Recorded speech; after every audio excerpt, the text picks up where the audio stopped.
All right, folks. Welcome back to SF Comic Co. This is SF Company Hour. Lots to get through today. Let's get to it. Rick, you ready? Sure am. Let's do it.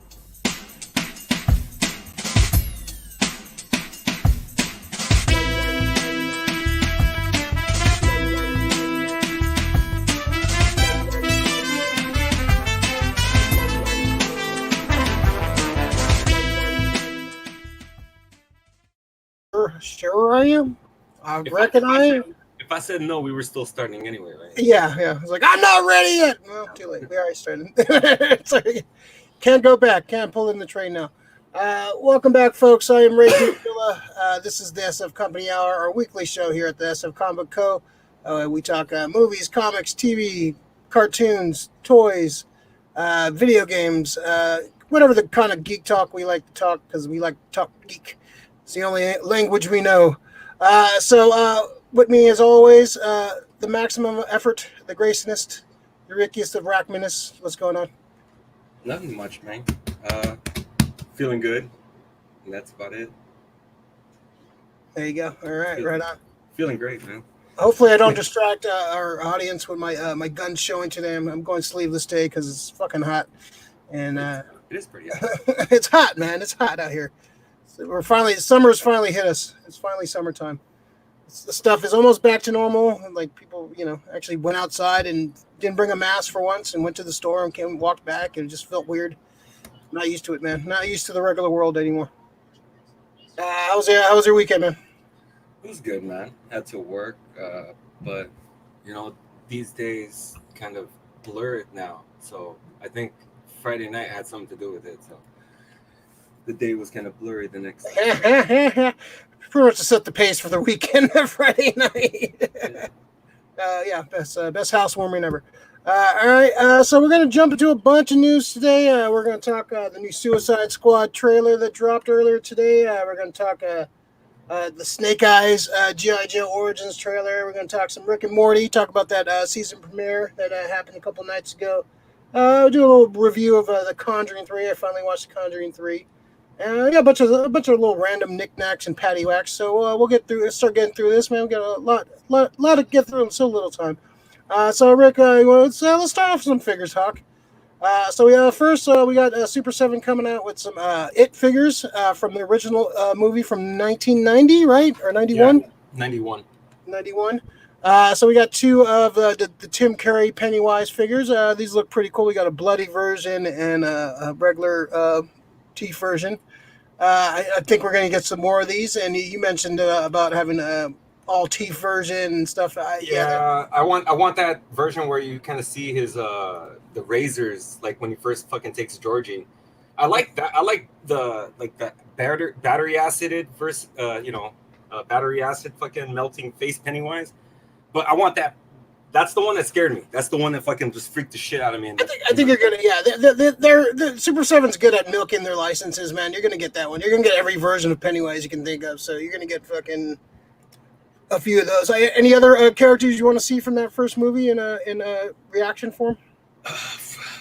Dude, I'd love almost all the kids. I would love to get like a legit Bill. Have them. What if they did 2-packs? That'd be sick. That'd be the one 2-packs I would want. Kid and adult. Like and have him look like Richard Thomas. Have him. But do they have the license for the likeness of the actor? I'm not sure. They have the Pennywise one, so I'm not sure if they're going to come out with some more. So I'd like the kids, or I'd like the spider too at the end. that'd be cool. Yeah, move to the left a little bit, Rick. Your left. There you go. Hold on. So we can see her face. There you go. All right. So yeah, these are coming out, and then so we're also getting NECA is coming out with Wolfman. We got Wolfman's going to come with multiple heads. This is the NECA. It has the staff, has a little bear trap, and he can also turn into Talbot in his human form after he turns into a wolf. So this looks pretty cool. I like the head sculpt. Some of the shots I've seen were pretty damn cool. So that was cool. I'm definitely getting the Frankenstein. I might get this one. I like the Wolfman and all, but I'm not a big fan of the regular guy werewolf. That's a Super 7 or that's reaction, right? That's NECA. This is NECA. Oh, this is NECA. Yeah. Okay. Whoa, this is kind of. Yeah, it looks good in some of the shots I've seen. I need to see that face. I like the face that they have on him right now on the Wolfman. I'm not sure about the growl face on the right, but I don't love Talbot's face. It looks pretty good from what I've seen. I saw a couple. I like that though. The way that looks pretty sick. Yeah, it looks pretty cool. I might have to mess with this one, but yeah, the Talbot face actually looks when he's in human form. They had a couple of shots of him. It looks like looks like Lon Chaney Jr. So I thought it was a pretty cool look. Mezco's coming out with some stuff. So they announced their Fantastic Four line. It's gonna be $420 to pre-order this. These look great. I would buy this in a heartbeat if I had the money. It's a little pricey for my for my budget right now, but 4 excellent figures. The Johnny Storm looks sick, man. And so does the Sue Storm. Both of them look sick. It looks good. Yeah, the thing comes with like the trench coat and like the hat and stuff, and the thing looks great. Mr. Fantastic comes with a lot of accessories. He comes with a big giant penis right there. You can add. It's very classic. Oh, that's his neck, motherfucker. Hey, whatever you want to call it. I would have believed.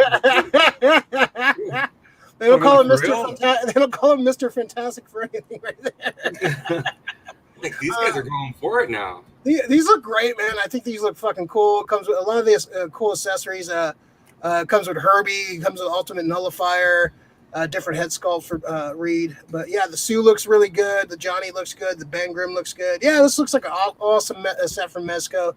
If I had the money, I would swoop, but I don't. Her money's up in the air, so we'll see what happens.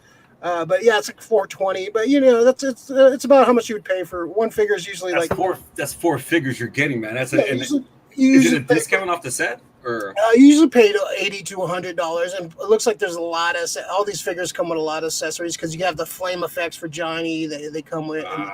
It's not just what you see is what you get. You're gonna get a fucking shit ton of accessories. Sculpts. You got some Invisible Woman head sculpts. You got like 3 different head sculpts for her. Every character has 3 different head sculpts.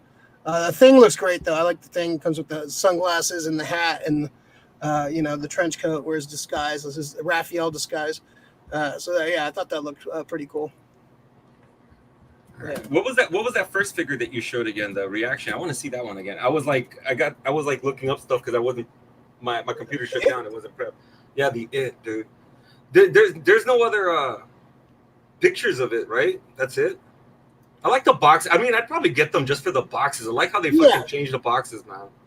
Reactions are really cool for like that kind of stuff. I have a bunch of them like on card and stuff. It's really just they look like figures that were made in the fucking the 80s. Yeah, that's the whole point. And figures in the 80s didn't look fucking like It's that old school. It's that old school Kenner. Yeah, exactly. Figure, but the reaction more detailed. Yeah, the reaction figure is basically a play on the Kenner logo, and these are all if Kenner made these toys back in the day, this is what they look like. Yeah, so yeah, I like the fact that they did 2 boxes, man. I thought it was going to be just 1 box. I got to see it this time around. Yeah, they're going to do more of these. I think they'll definitely do some more. I definitely want to see them. There's a couple license. I hope they grab a hold on to. I know they're doing GI Joe. They got a GI Joe license. So they're going to be doing some reaction G.I. Joe figures, and I think they're going to be doing some Ultimate figures also. So I think they're going to be some announcements coming soon for that stuff. So that's pretty exciting. I want to see what they do with that license.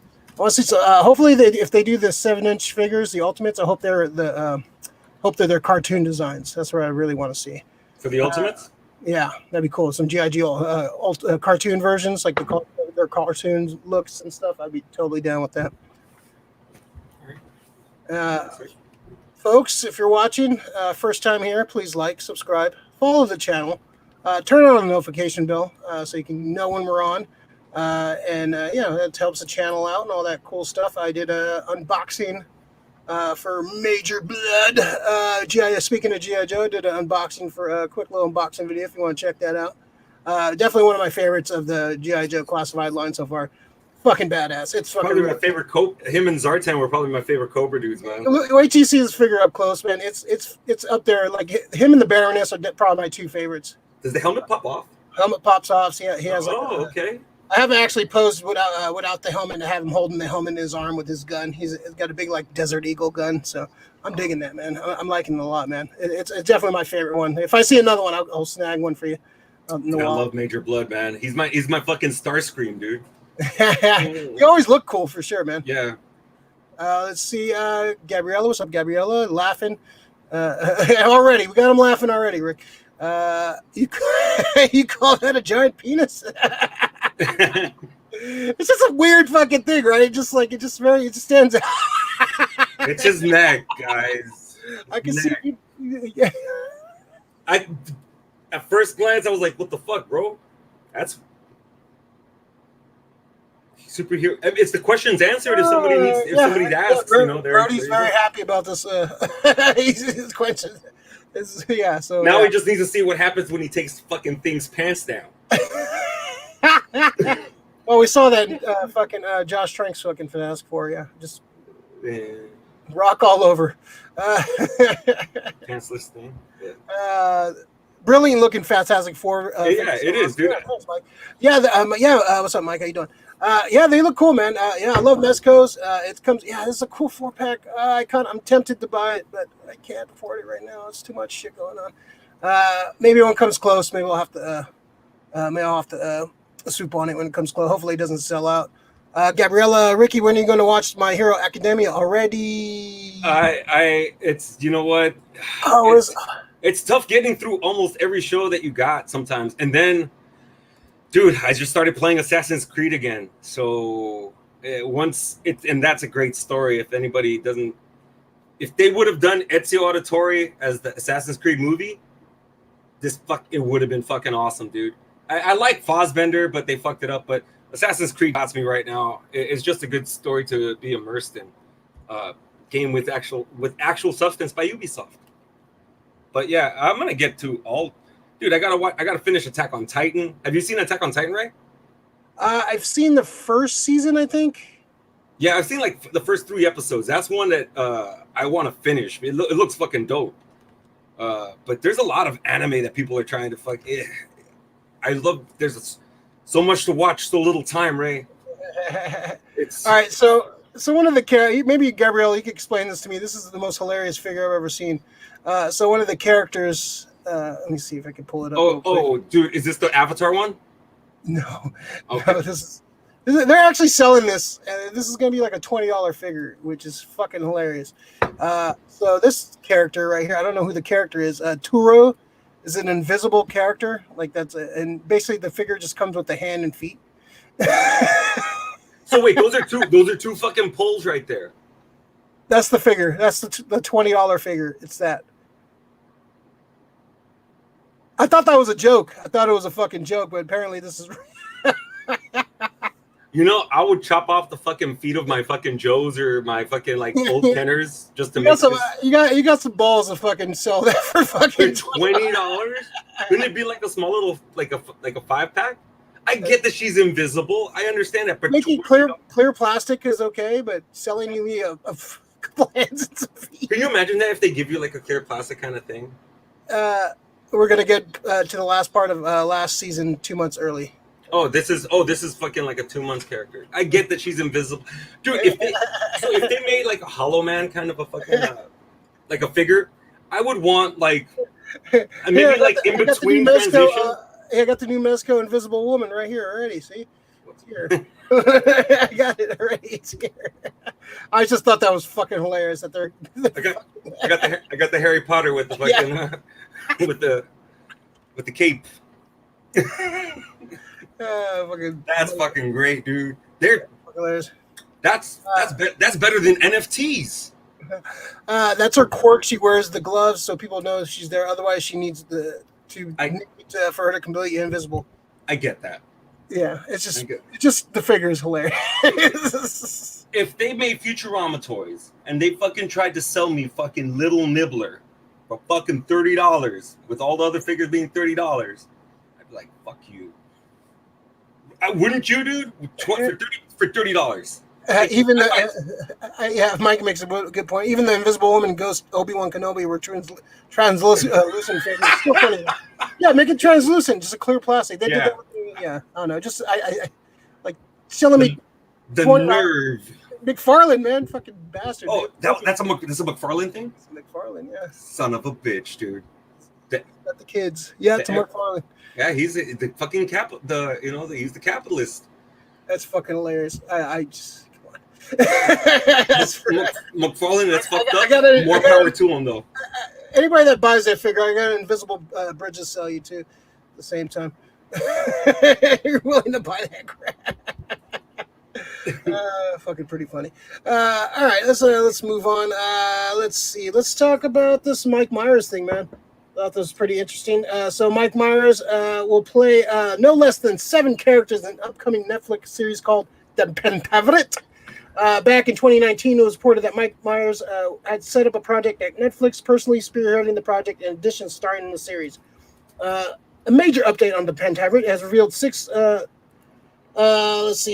new names have been added to the cast, and with the news comes a revelation. We'll be playing 7 different roles. I love playing characters, and Netflix is giving me a fantastic playground to play in. So he's just talking about that in 2019. So in the Pentaverate, this is, of course, it was in reference to So I Married an Axe Murderer. His pops was kind of talking about the Pentaverate, like a society. There's a group of rich individuals controlling the world. It's a half-hour series spanning 6 episodes. 5 men have been working to influence the world events for the greater good since the Black Plague of 1347. As the show begins, one unlikely Canadian journalist finds himself embroiled in a mission to uncover the truth and just possibly save the world himself. So yeah, it sounds pretty. We got a good cast. Got Ken Jeong, Keegan-Michael Key, Debbie Mazur, Richard McCabe, Jennifer Saunders, and Lydia West, all starring in this. So Rick, what do you think about this, man? The Pentaverate. I just can't wait to get to the Colonel Sanders episode. There has to be a Colonel Sanders episode. So I just can't. I can't wait to see him. That Colonel and him and his little beady eyes. Tentacles in the chicken make it craving it nightly. So, dude, I want to see what other characters, because a lot of his characters that he's done in the past, like the Guru and shit that he's did in Austin Powers, he wouldn't get over with that shit now. There's a lot of shit that would. Well, the Guru just sucked, so you probably wouldn't get. Yeah, but there's a lot of shit that he did in the Guru that it was like, dude, you can't do that shit. Yeah. He's Canadian, you know. But it's if he's playing the Colonel, and he's playing like, I wonder if he's gonna be playing like caricatures of fucking people that are like established. What if, I hope so. That'd be like him playing like the Queen and like fucking him playing Trump or the Colonel. Yeah. Just like. All right. Who's the Pentaverate made out of? Pentaverate makes me think that it's 5 people. Okay. The Colonel's one. The Queen, the Vatican, the Gettys, the Rothschilds. The Rothschild. And Colonel Sanders before he went tits up.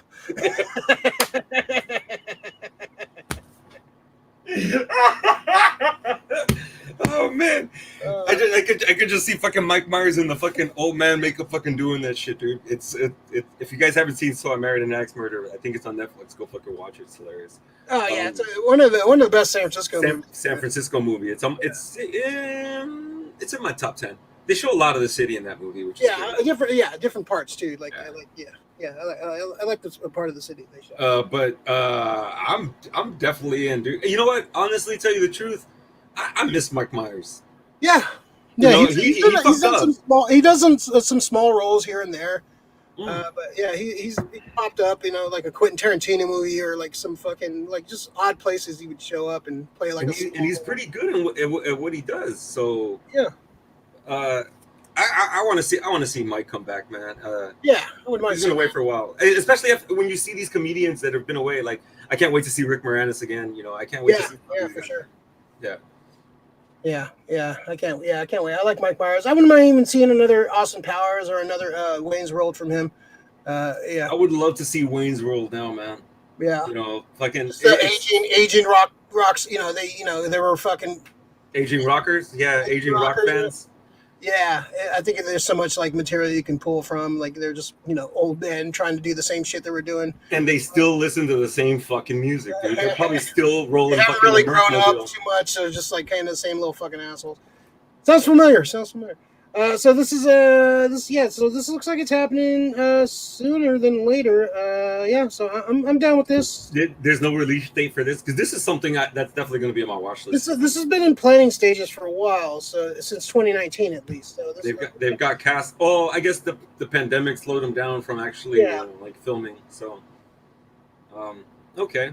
And everything's open. I wonder how many film licenses are out there right now. Just everything. Oh, there's so much filming going on right now. If you're working in like film or TV right now, you're busy. You're busy. Yeah. You're right now. Everybody's working right now. So yeah, if you're in that business, you're working hard right now. So yeah, it's interesting. So we'll stay on the Netflix tip.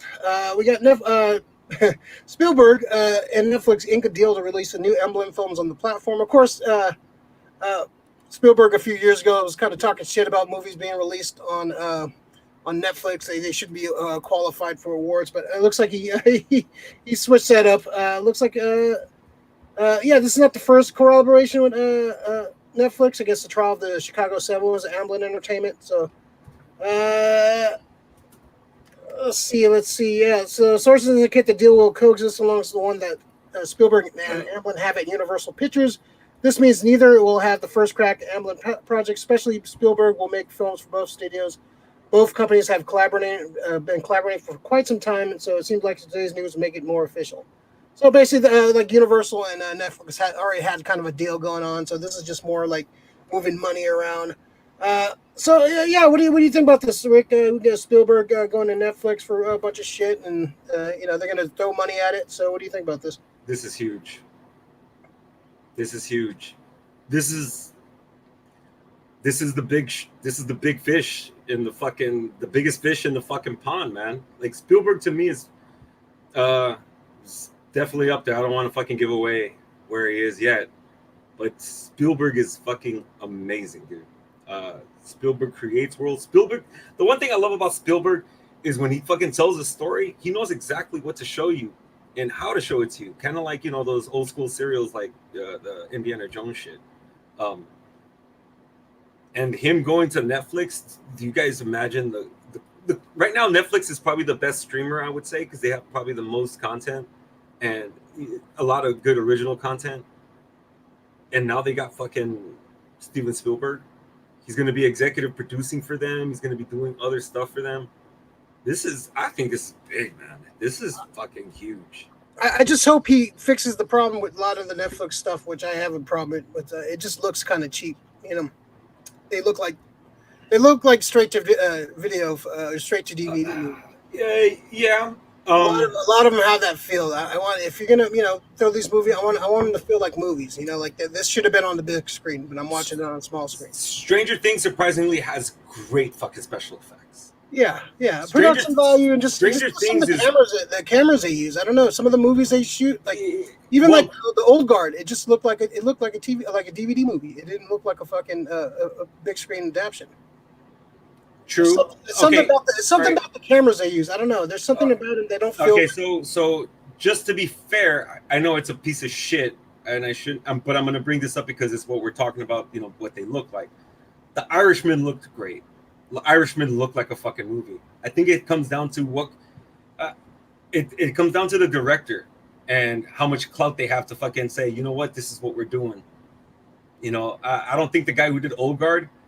I'm not sure. I'm not sure who did it. No, don't knock on them, but they're not Steven Spielberg.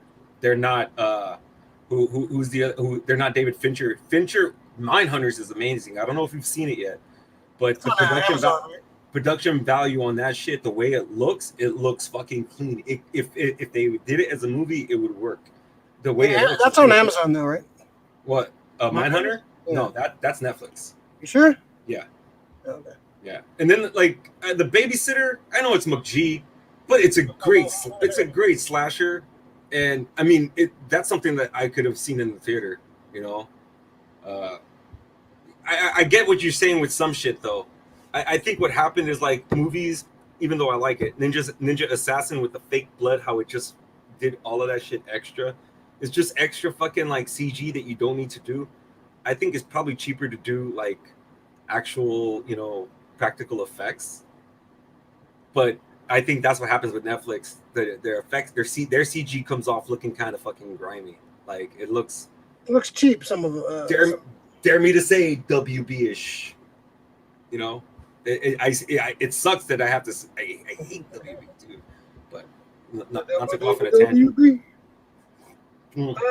Yeah, I'm curious about this. I think this is the way, like even like the old guard of so to speak, of directors. They, you know, there were a few years ago they were all talking shit, and now look at them. They're all like, yeah, to like jump on board with the streaming services because they know this. They see where it's going, man. People are watching shit at home and more, and yeah, a lot of people are, you know. And Spielberg, he wants to do these artsy, you know, period pieces and all this shit. Like, yeah, they'll win awards, but no one's seen these movies that Spielberg's been making the last fucking few years. They've been great movies. Like Lincoln was really good, but yeah, I think it's all personal thing that Spielberg can do whatever the fuck he wants, and that's great. And I'm you know, if that's what he wants to do, he wants to, you know, remake fucking West Side Story. Go ahead, and that's your prerogative. You're Spielberg. You do it. I'll probably watch it.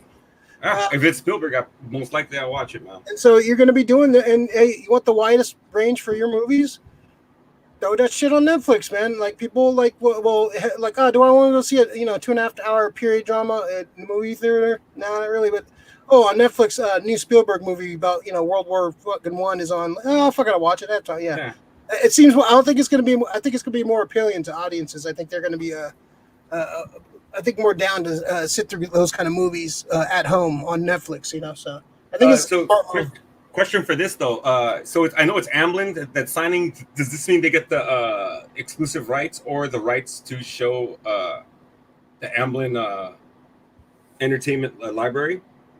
Well, that's I think a lot of them owned by Universal. Well, okay, because I know like arachnophobia. I think it just depends. I think they have different film deals for a lot of that shit. So yeah, Spielberg's just one of those guys that has his toe tipped in like every studio. Everybody wants to work with Spielberg, and everybody's down to like share with Spielberg their IP, or have him share his IP because he still's got Indiana Jones. He's still producing that, and that's on that's with Disney. He's got Jurassic Park with Universal. He's got Amblin's all over the fucking place, man. Amblin's fucking horror production companies. They fucking and yeah, I think that's him and Zemeckis, right? Zemeckis? No, yeah. Zemeckis has his own. He wasn't with Amblin to start out. He might have been with Amblin to start out. But to start out, yeah. But I think it was him. It was him, Joe Dante. All of those old cats were like Amblin guys. I think they started off at Amblin. I think they kind of like branched off. Oh, that was a squad, man. Those directors from back then. Yeah, that was like the 80s squad. The 70s squad was like the Coppolas and Scorsese's and De Palmas and shit. And then you had the new guard of like Zemeckis and Landis and fucking what was the other guy? Yeah, they had some. The 70s, 80s produced some fucking hell of a directors, man. Dude, I love the fact that Carpenter, Craven. I mean, those guys came out of there. It's the best. Let's see. Hey, Nibbler poops those bomb things, so $30 is a steal. what is that? Oh, that's very true. He gets those fucking poops the fuel. No, he poops the fucking. But no, it's the atomic weight of like 500 suns or some shit that nobody could lift his fucking shit. Yeah, it was like the fuel. It was like they used it for fuel, right? I think so. Yeah, but how could they fucking load it, Ray? How do you unload it? It's simple for him. Kid pants no. Oh, dude, you're gonna cry on his. You're going to give him a complex. Looks like an orange on a toothpick. Gabriella, we need Old Guard 2 already. Yeah, I thought that's in production. Wouldn't it be? I think it is. I think it's either being written or being ready and made. I love that flick, man. Let's see, Mike. I dig how Netflix has become the entertainment mecca that's drawing bigger names. Yeah, I think they all are. I think they're all going to be scrambling to like get these big name directors that don't really have a streaming home. And I think you're going to see more of this. I mean, you're going to see fucking more of these guys jumping. Are you missing any streaming services right now, dude? Like, only thing I don't have is like anything that Apple does, but I can find some of those shows. You do? Yeah, I heard Apple TV has some good shows, but I can't do another. nothing enough to like make me want to watch there's it. a couple shows, like there's a couple movies I heard about that sound cool, and a couple shows that sound cool, but nothing worth. Like Paramount has some stuff coming out that sounds kind of interesting, but I just don't need another fucking. You know what's an interesting thing too? Is this like super admitting defeat? Because didn't like Spielberg like up to 3 like months ago, 6 months ago, didn't he have like Quibi? No, that was Katzenberg. That was Katzenberg shit. Okay. Yeah, because I was just like one of those things just fucking went down. Yeah, that fucking well, the pandemic didn't help. It was kind of a stupid idea for streaming, like a thing, just like a phone only fucking app, and you can share with anybody, and like you can like share any clips. And 5 minute long, like it's 5 minute long. everything was like 8 minutes or something. Like I heard there was some cool stuff on like Sam Raimi, that 50 States of the fuck was it? 50 States of Horror or some shit. It was like a horror anthology series that seemed pretty cool. It was produced by Sam Raimi. And there was like a couple other things that looked kind of cool, but yeah, they just kind of like they maybe would have worked if everybody was still working, and get some instant gratification on your phone and to watch like a quick little 8 minute show or whatever. But I don't know if I'd pay for that kind of service though. If you got fucking YouTube. Yeah, you got YouTube and every other fucking streaming service. Yeah. What are you doing? That's so what you can't. It's just gonna be the long form fucking thing too. Like it didn't look. Yeah, that died fucking pretty quick. Let's see. Lori, Netflix gives the directors more range in the studios. I thought they will dictate what we'll see. See, the thing is, it's cool that they dictate and like let them have free reign, but sometimes that's an issue too. Like sometimes they need a fucking little reining in. Like I think certain movies would have helped having a little influence. Like Army of the Dead could have been cut down a half hour. Like if a studio said, "Hey, cut this down a little bit," but I think that would have worked better as a 2-hour movie instead of a 2.5 hour movie. I don't know if they would have done that just because Zack Snyder got clout, bro. Does he though? Really? I think that shit with WB fucking fucked up a lot of things with him. The what? He doesn't have the clout. He doesn't have the 100% clout he had. Dude, I think Batman versus Superman was pretty panned by a lot of people too, man. Like, yeah, we love it, but a lot of people didn't like that. I get that, but now when it comes back to the whole fucking look how much he got a fucking a hashtag campaign to release his movie. He's got clout, bro. Yeah, but Warner Brothers said they weren't gonna do it, and they buckled, and like they don't even talk. They did that for the money, man. They did that for because look what happened now. They're trying to bury that universe. But that's the whole thing though. If they did it for the money and he's showing that his thing can work, they're like cutting their nose off to spite their face. It's just they don't give a shit. They're like, fuck it, they're moving on. If Netflix like, come here then, fuck it. It's the whole James Gunn leaving Disney going to WB to do Suicide Squad. I think he's got clout. I think sometimes studio interference kind of helps. Sometimes it depends on what, dude. Rogue One.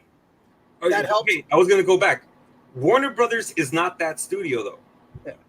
There are studios because the thing is, there are studios that have producers that know what they're doing. That fucking like, hey, you can't do this. You don't like. Let's not do this. This is no. How about this? They come up with some good compromises. Sometimes the studio helps out. Like they helped out Rogue One a lot because Rogue One would probably suck without their interference. Like them coming in and Solo again. Another thing that probably would have sucked if they didn't come in and say, you know what, this is not working. We need to switch up directors. You guys are making a slapstick comedy out of fucking Han Solo. People are gonna fucking hate this. Yeah, I thought Solo came out great. Look at those. Those are the studios that are fucking making money. I don't know what does Warner Brothers make that makes money. What do they have other than what was it, Harry Potter? Potter. What's the other franchises they have? Was it Fast is Universal? Yeah. DC and like let's see. I'm trying to think. The Warner Brother, the cartoon, Looney Tunes hasn't made money in years. Like and it feels like the WB people, they sabotage their own shit. Yeah, they think they know. Yeah, they're fucking. That's why I say it's okay for certain people to do it. Certain executives know when to come in, when not to come in, but other people just fucking want to I'm here, I'm in charge. Let's do this, and I'm like, dude, get the fuck out of here. I'm glad that Netflix doesn't have those people. At least I can see who can actually make movies and who can't. You know, I mean, so the only shit that you have a problem with so far with Army of the Dead is that it's too long. So that's editing. No, I had some other issues too. I had some other issues with it. I still like the movie. I still enjoyed it, but I think I think it was a little too long. I think that was there. Well, to me, the fact that you come, but that's your number one nitpick point so far to me. Yeah, studio you always say it's too long. Yeah, I think you focus on the wrong things in that movie too. Mm-hmm. I think they should have focused more on the heist stuff. And like, I didn't need an hour of them putting the team together. I want to see the heist. I want to see that shit. So they could have traded a lot of character. And see, that's the whole thing. That's why, character development. That's why I don't like that shit. Yeah, for that kind of movie, you don't need. It's a zombie heist movie. You don't need a fucking half hour of them. We're gonna talk about feelings and talk about why we need to get together. We're like, oh, fuck that. This is the art school confidential people who are like, film 101. So it's like, dude, character development. It doesn't matter in all movies. Not a zombie heist movie. No, we don't need character development in a zombie heist movie. Exactly. In horror, you really don't need. In action, not so much. I think if you're doing like something like big, yeah, you want to fucking care about that character. But like fucking the reason I fucking love McClane, he fucking kills everybody and he gets through it. It's like it's McClane. It's McClane. Gabriella, Army of Dead was so hype, but it just sucked. Tried to make us like the daughter, but she just ruined everything. See, I agree with that. Those are things, and that's why I try not to like pay attention to those. I look at the other things that I do like. I try not to, and you've seen me do this with Wonder Woman. Right? I try not to focus on the negative. I try to focus on the positive because it's constructive criticism. Anybody can say a movie is shit, but if you don't say it's shit without fucking giving reasons why or what we can do to make it better, you're just criticized, not critiquing. As soon as he started sliding around that floor, I was like, oh, this is gonna be a bad movie, man. I saw that shit earlier. I was like, oh no, this is not looking good, Ricky. It's still good. It's still good. It's still good. I forgot how long it took me. I almost broke up with you, Rick, that night. I was ready to look. I was like, really, Rick? This is horrible. Why can't you see what's going on? Still good. Rick, can't you see? This is obviously crap. Still good. Oh, man. That was fun. Just like everyone was like, yeah, it sucks. At the end, I was like, yeah, this fucking sucks. This is not good, dude. I was like, what the fuck? I was just laughing the whole time. I was like, what the fuck is this? And that was like one of our most hyped movies last year. Like, we were like juiced for it. I was ready. Yeah, that was in my fucking most hyped for the year. Yeah, and I was ready. I was like, it was a cool free movie, Christmas. Like, oh, I'm ready for it. And it was just like, just one thing after another. I was like, oh man, this is bad. This is not a good movie, man. WB isn't the studio it used to be. No, I think they just need a proper man. I think they need a proper person to charge. Hopefully, Abrams is that guy. He's the guy that like, kind of gets their shit together and kind of I think what happens is that because WB fucking Fincher works with them, but Fincher has clout. I want to see if fucking somebody tells Fincher what the fuck to do with WB. They tried one time, Alien 3. It was shit, but still watch it because it's David Fincher's directorial debut, and it's pretty. Some parts are pretty good, but you can see most parts are not. But you can see a lot of studio meddling in that, and you can see Fincher at the beginning of. You can see the beginning of Fincher right there, like but he works with WB, and I think Fincher's an amazing director. I think Alfonso Cuarón's another guy who works with WB, another amazing director. There's a lot of good directors that work with them, but those are the directors who have a lot of clout. And like have won awards, and if even then they just don't throw money at the guys. They have clout, but they just don't have like free range to do whatever the fuck they want. No, they don't. There are a couple guys like Spielberg. Yeah, those guys have clout because they have their own fucking production company, like that makes billions of dollars. They have those Spielberg Fincher franchises haven't made billions of dollars. They've made money. They've won awards, but I don't think he has franchises though, does he? Well, I'm saying like his movies don't make billions of dollars. They make money and they win awards, but they don't make. He doesn't make billions. Yeah, you're right. They get prestige, but the guys who get clout, like Michael Bay, he has clout to do whatever the fuck he wants because his movies made fucking billions of dollars. He's shit. It's like that would be like you telling me fucking who was that? Who's the fucking hack? X-Men 3, Ratner, that son of a bitch. If he actually fucking made money, you're gonna tell me they fucking the studios would let him do whatever the fuck he wants? There was a time they did, because those Rush Hour movies made money. Those fucking X-Men 3, that was Jackie Chan shit. And X-Men 3 was panned, but it didn't make a lot of money, so it's. And he hasn't worked, and he really hasn't worked. Well, he hasn't worked because he's a fucking scumbag, and a lot of shit came out about him, and he's a fucking. He's like a Joss Whedon guy, huh? So since we're on the topic of Michael Bay, so I'm sure Michael Bay has a producing credit on this. So we got some news about Transformers: Rise of the Beast. Ooh, it's production currently underway. This movie reportedly introduced the Predacons, Maximals, and Terracons. Of course, if you grow up in the 90s, was it mid-90s, I think? Late 90s. Beast Wars? Yeah, it was late 90s. Mid to late 90s. It was kind of a reboot, a reintroduction of the Transformers. It's pretty much a sequel, prequel kind of thing, where the futuristic Transformers were animal-based, and they came to Earth, like, early on. And they basically lived on Earth for a while, and adventures ensued. Let's see.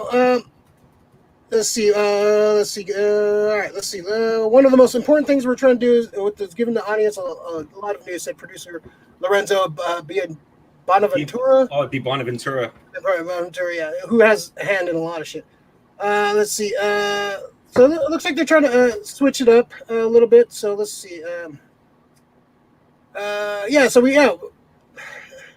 I wasn't a big Beast Wars fan. I liked it for what it was. I liked it a lot better when they told me what the point was. Like, this is in the future. They're the Autobots still happen. This is still, doesn't erase that history. Supposedly, Optimus Prime is going to be in this also, voiced by Peter Cullen. Oh, that's great. So I don't know if they're going to tie into like the originals, or this is just going to be a whole new thing. What do you think about this, Rick? Dude, well, I was a pretty big Beast Wars fan. It took me a while to get into it, but I do like it. What was the name of the show that they're doing? What's it called? It's a movie, right? This thing I'm talking about? Yeah, what's it called? Transformers what? Rise of the Beast. This is a movie. It's a live action. Oh, it's a live. Okay. Yeah, dude, I was a big Beast Wars fan. I thought it got better a lot into the second and third season. What I like about it is that they're already Transformers have been here, but they're in stasis pods, and it's a war between the Predacons and the Maximals to rewrite the code of the fucking of the transport. So there are, and it's sick because they're on both sides. There are guys who should have been, Autobots for a greater word, or Decepticons. They reprogram it, and that Transformer becomes theirs. Yeah, and it's supposedly a lot. They hint to that, like some of these, some of them are the descendants from certain Autobots and stuff too. So like there's I don't know if they're going to go with that. So during the press conference, they revealed that the film will take place in New York City and Peru, and will follow Optimus Prime in G-Run robot form in the 90s. He's new to Earth, so it's going to be. It's a weird. I kind of can see where they can go with this possibly. If Optimus Prime is the only one, let's say that they've been, or Maximals have been existing for a while, and they need a leader. They've been looking for a leader. The last, their leader died, and here comes Prime. Prime's one of the greatest leaders in fucking cartoons, man. And that's why I hated this portrayal in the Michael Bay movies. They just they fucked him up. I'm gonna kill you. You're gonna die. Like, what the fuck is wrong with you, dude? That's not Optimus Prime. I didn't even bother with the last one. Like, was it the last night or or some shit? Yeah, I did not fucking bother with that. I was just, as soon as I saw what they were doing to Hot Rod, I was like, all right, that's it. I tuned out after 3, bro. Fucked up Grimlock.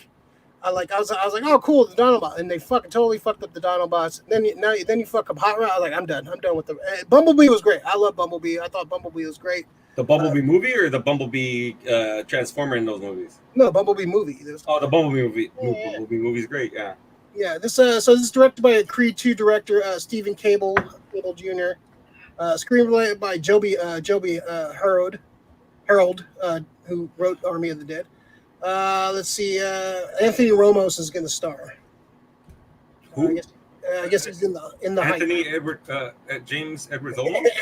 Edward Ramos. Anthony Ramos. Edward James Olmos. Yeah. Anthony Ramos. Yeah. I don't know who that is. Yeah, I'm like, I don't know who that is. And and what we said so many times about a lot of these kind of movies, man, I don't give a shit about the humans. Focus on the Autobots. Focus on I want to see the Autobot. It's like that first 2 minutes of Bumblebee was amazing when they were fighting on Cybertron. That was like blown away. I was like, why can't this be a movie? Like, just fuck humans. I don't need to see humans at all. I just want to see Autobots fighting, robots fighting each other, and that would save money. If I get if I were to get a whole movie like that, like let's say if they reshot Transformers the movie like that. Yeah, and there's like shot for shot.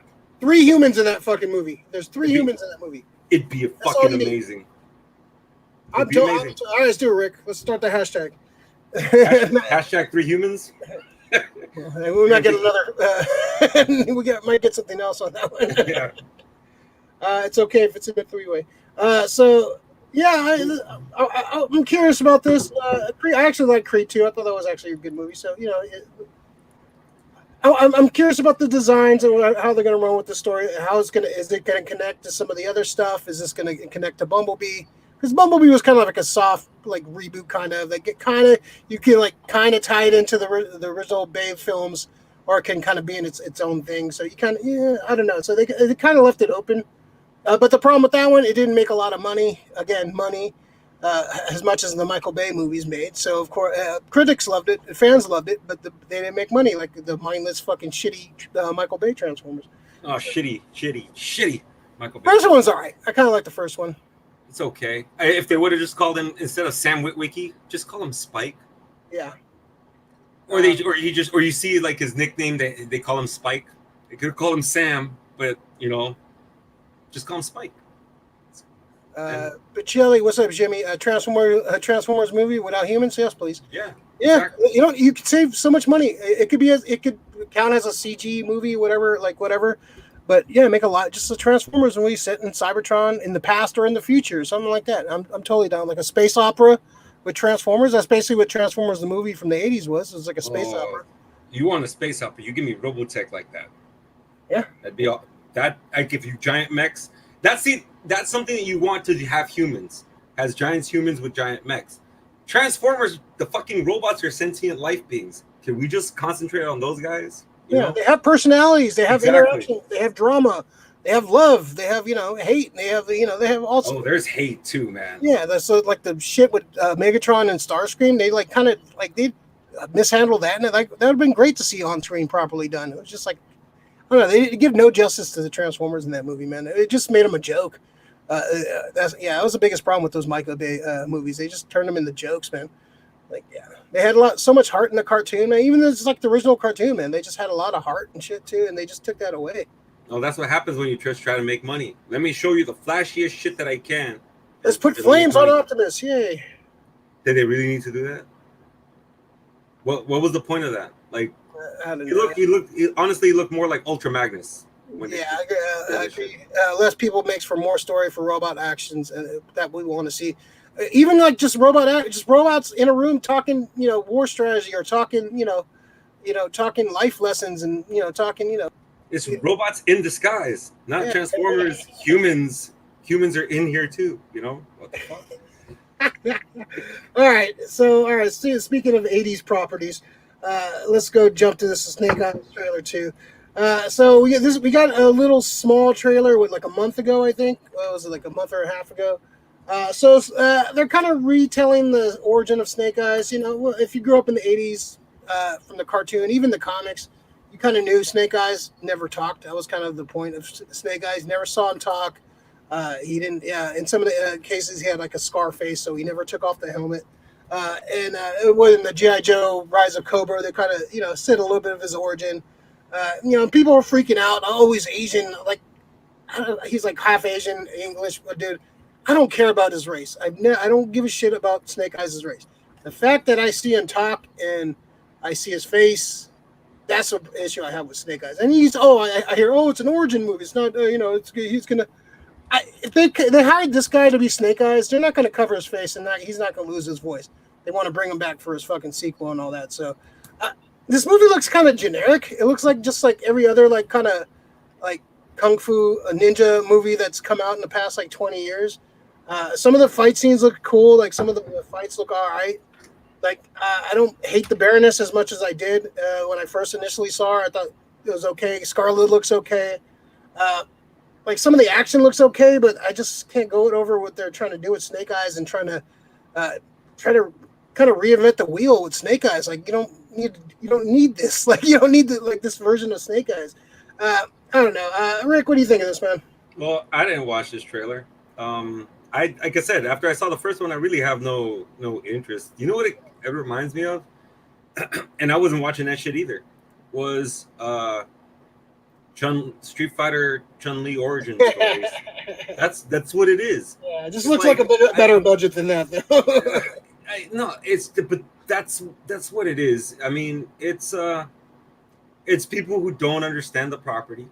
If they would have they could have gave me a Snake Eyes movie where, Snake Eyes gets irradiated like fucking Spock did, and he fucking got Timber the fucking wolf. You give me that, I'd be fucking happy. But of course not. You're not going to give the fans what you want. You want to fucking put your own little spin on it. And plus, you got Henry Golding, good-looking dude. You're not going to cover that face, man. It's if you get somebody like Ray Park right there, it's like, we're going to have a fight on our hands. We're going to have somebody who can fucking, do a lot of martial arts, and they're going to keep his face covered, just like they did in the G.I. Joe movies. This is something I'm not going to watch in the theater at all. No interest. I'll watch it when it comes out, and if I'm pleasantly surprised, that's when I'm like, hey, I was wrong. But at this point, I'm not the kind of person that's just going to go give them my money, so I can like watch something that I'm like not too sure of. No, fuck no, not on this. Especially that like you, we grew up watching G.I. Joe. Like I watch G.I. Joe on YouTube every now and then still. And anytime Snake Eyes comes on, thumbs up. And that's about it. That's probably the biggest thing you get like verbally out of Snake Eyes. So, I mean, he's a man of action. Doesn't talk, just fucking does. I would have loved to see something with him and Storm Shadow. And have Storm Shadow fucking be the person who like the protagonist kind of in this one. Like more carries it, yeah, like he can have a movie based on Storm Shadow, the fact that have Henry Golding play Storm Shadow, man, like have him like start off as partners with Snake Eyes and they had him betray him, and or you could still have Henry Golding as like fucking thing, like you could see like the beginnings of them too, that they were actually cool at one point and they kept going and not do the fucking origin story from the actual from the G.I. Joe movie. But let's say they were like brothers in arms, and then something happened where fucking Storm Shadow fucking fucked over fucking Snake Eyes, and then he put the mask on from then on. I would have been good with that, but it's just it looks cheap. It doesn't.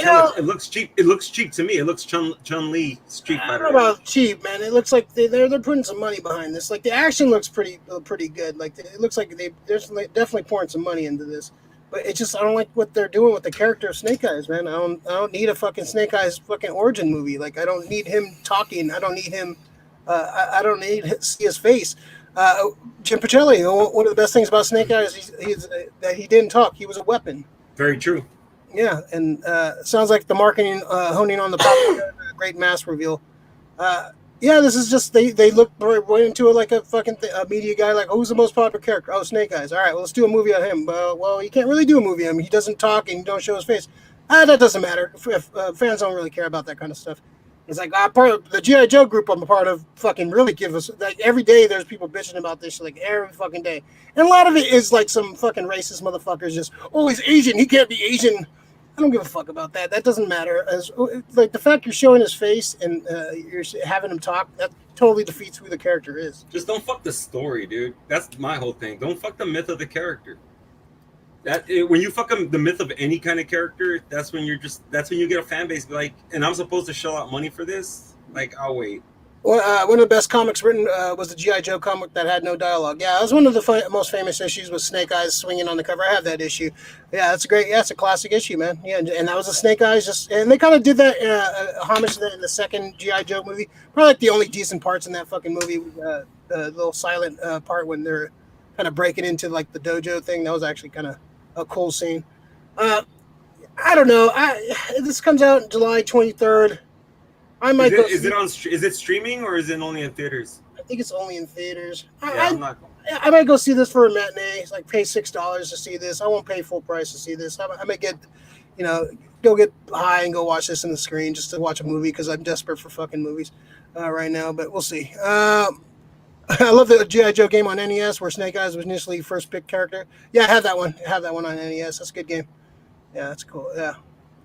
Yeah, did you play any of that game that came out last year? The G.I. Joe. I forgot what it was called. It was what was it called? It came out on the Switch last year, PS4 and stuff. It was a download. I think it was you could buy a physical, but there was a download of it too. No, I don't think so. It seemed too Fortnite to me. I wasn't feeling it. Oh, it's a shooter then. Yeah, I'm done. I've been done with first person shooters for a long time. I think it was third person.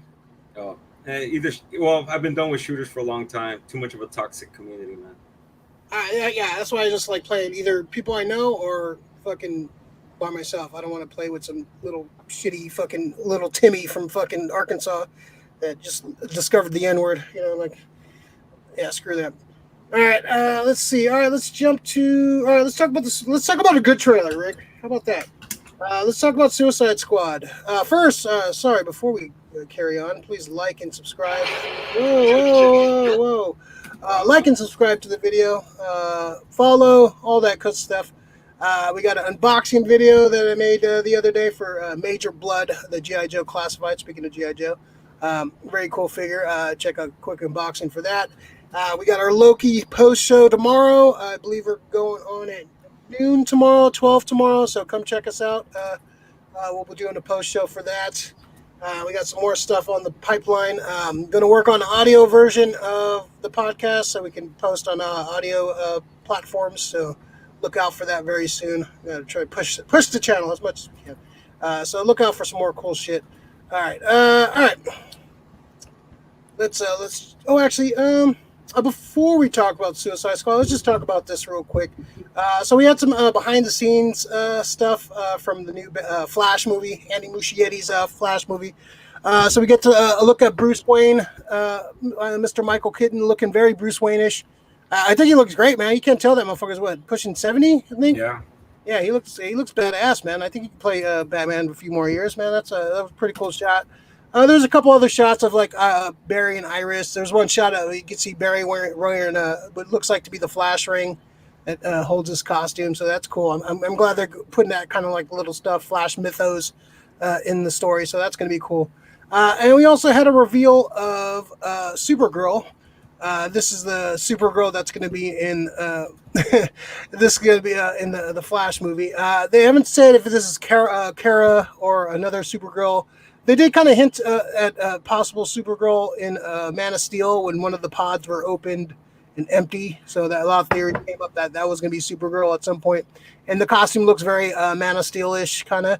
I just don't like the haircut on the girl. I get they don't want to go with the blonde, blue-eyed Supergirl that we kind of all know, but this costume doesn't look great. I don't like the haircut, the little Nightwing haircut she has and stuff. I'm really not feeling the Supergirl look. I was kind of disappointed with this. It just looks kind of boring. Like it looks like a Legends of Tomorrow costume. It doesn't even look like a fucking big budget movie. Spider-Man. Yeah. It looks like it's. I don't know. It just looks boring. Like I guess I get you want to go away from like the skirt, a skimpy costume that Supergirl had. I love that fucking costume, but. Looks like kind of boring. I don't know. I'm not feeling the costume, man. What do you think, Rick? I was trying to figure out if they're keeping the whole idea of the guilds, the military guild, because that's I mean, what was Zod's the female officer in Zod's army? Because she had, yeah, it wasn't Ursa. Fiora, I think was. Yeah, Fiora. She was badass. I loved her. She was badass. And yeah, I really loved her a lot. But she had short hair too, and I was thinking that maybe she's military guild.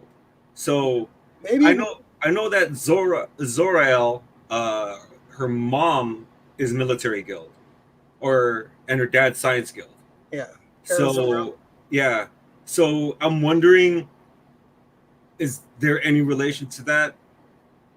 I don't mind the dark hair. I really don't. The costume, it looks too much like Spider-Man for me.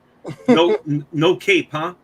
I think there were some shots with cape. I think the cape's gonna be CG. Okay, so if it's a CG cape, that'll be cool. I really don't mind the whole skirt thing. I get it. That's fine. I'm not. If they would have told me that she was like Mon-El or somebody and they just like gender swapped, I would be cool with that. I'm not sure. I just don't like that's what I want Nightwing to look like. That's the whole thing. I'm looking at them like that's like Grayson. Like you said, hey, they cast fucking Nightwing. I was like, what do you mean? And then you showed me. I was like, what do you mean? What does this joke mean? I just not feeling. I think it looks boring. I'm not feeling it, man. I'm open to it. I just want to know the backstory of it now. Yeah, if she's a guild. Is she from the future? Is she from she, because they're gonna do some time travel and some multiverse hopping and stuff too. So I want to know what this might not be Kara Zor-El. This might be some other alternate universe super. Yeah, because they did just say Supergirl. Yeah, they didn't say which. They didn't say Kara. Yeah, they didn't say Kara or anything. Yeah, Keaton is an underrated actor. I think he's rated. I think people love Michael Keaton. Hey, Lori, if you haven't seen this movie, good Michael Keaton movie. It's called Touch and Go. I don't think you've seen that one, right? Touch and Go sounds familiar. He's a hockey player who with Maria Conchita Alonso and and the little fucking bratty ass kid. It's a good movie. But Shelly, that Supergirl costume looks like very Legion of Superheroes. Yeah, kind of Legion of Superheroes vibe for sure. I think. Supergirl looks like it's keeping up with Henry's costume. Yeah, it does. It looks it gets a texture. It looks like that same vein and same universe. Yeah. Honda Lorian, Bart Allen hairstyle. Yeah, I think it's more of a Nightwing hairstyle, man. No, yeah. It looks like that's fucking Nightwing, bro. That's you know what? Honestly, Ray, that's my haircut in fucking high school. I was gonna say something. That's probably the same haircut you met me with, man. She's pulling off the bangs, fucking, great. I wish my bangs don't show anymore. It's just all long. I didn't bang like that, man. I tell you that. Lori said thanks. I'll check it out. Yeah. What was it called? Touch and Go. Touch and Go. Yeah, just like this podcast. Touch and Go, man. Yeah. Maria Conchita Alonso, man. It's a little. Yeah. Sold. Everybody loves Maria Conchita. Sold. All right, let's get this crap off of here. There you go. Did I miss anything over here? We can touch on this real quick. Yeah, I forgot about this. I put this in before we get to the Suicide Squad trailer. What'd you think of this cast, man? The class of '87, man. the movie that could have been made. So we got Michael Biehn as Cyclops. We have Jamie Lee Curtis as Jean Grey, Kurt Russell as Wolverine, Pam Grier as Storm, Jennifer Connelly as Rogue, Dolph Lundgren as Colossus, Alyssa Milano as Kitty Pryde, Jackie Earle Haley as Nightcrawler, Anthony Hopkins as Professor X, and Rutger Hauer as Magneto. Well, the ones I have issue with, Jamie Lee Curtis as Jean Grey. No. Jamie Lee Curtis. Pam Grier. She would have been too. I think she would have been too old. Too old at that point. Yeah. Rutger Hauer as Magneto. I could see that. I could see it, but I still have Terrence Stamp is still out there. Better pick. Anthony Hopkins as Professor X. I don't think so either. Yeah, but the rest of them, I like Jackie Earle Haley as Nightcrawler. I could see that. Kurt Russell in the 80s as Wolverine, man. I could fucking definitely see that, man. Snake Plissken, but basically with some bigger sideburns and fucking some claws, man. I could see that. And of course, Michael Biehn is the all-time man, Cyclops man. Michael Biehn is the perfect casting for Cyclops. Yeah, like him and fucking Aliens is like just swap that with the X-Men suit, man. Oh, perfect. That to me, that would have been his audition tape. I would have been like, oh, give me Hicks. Give me Hicks. His name is Michael Biehn, not Hicks. Okay. Like, yeah. Who would you cast as Jean Grey in the 80s? She probably would have been Kathy Ireland. Probably would have been like Madeline Pride. Who would have been? I want to make it a redhead. You know, was she out in the 80s? That young? She would have been young too. Nicole Kidman. Nicole Kidman, yeah. Nicole Kid. That's going back, dude. What about Renee Russo? Yeah. Renee Russo probably would have been a little older. Because in the 80s, yeah. In the 80s, I think she was probably in, what was that movie? Mr. Destiny with James Belushi. She was a little older in that movie still. What do you think about Anthony Hopkins as Professor X? Fuck no. I can't see that. I probably, he wasn't big at all at that time. Picard.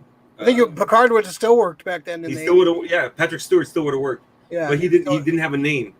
I still like Ben Kingsley. Yeah. Yeah.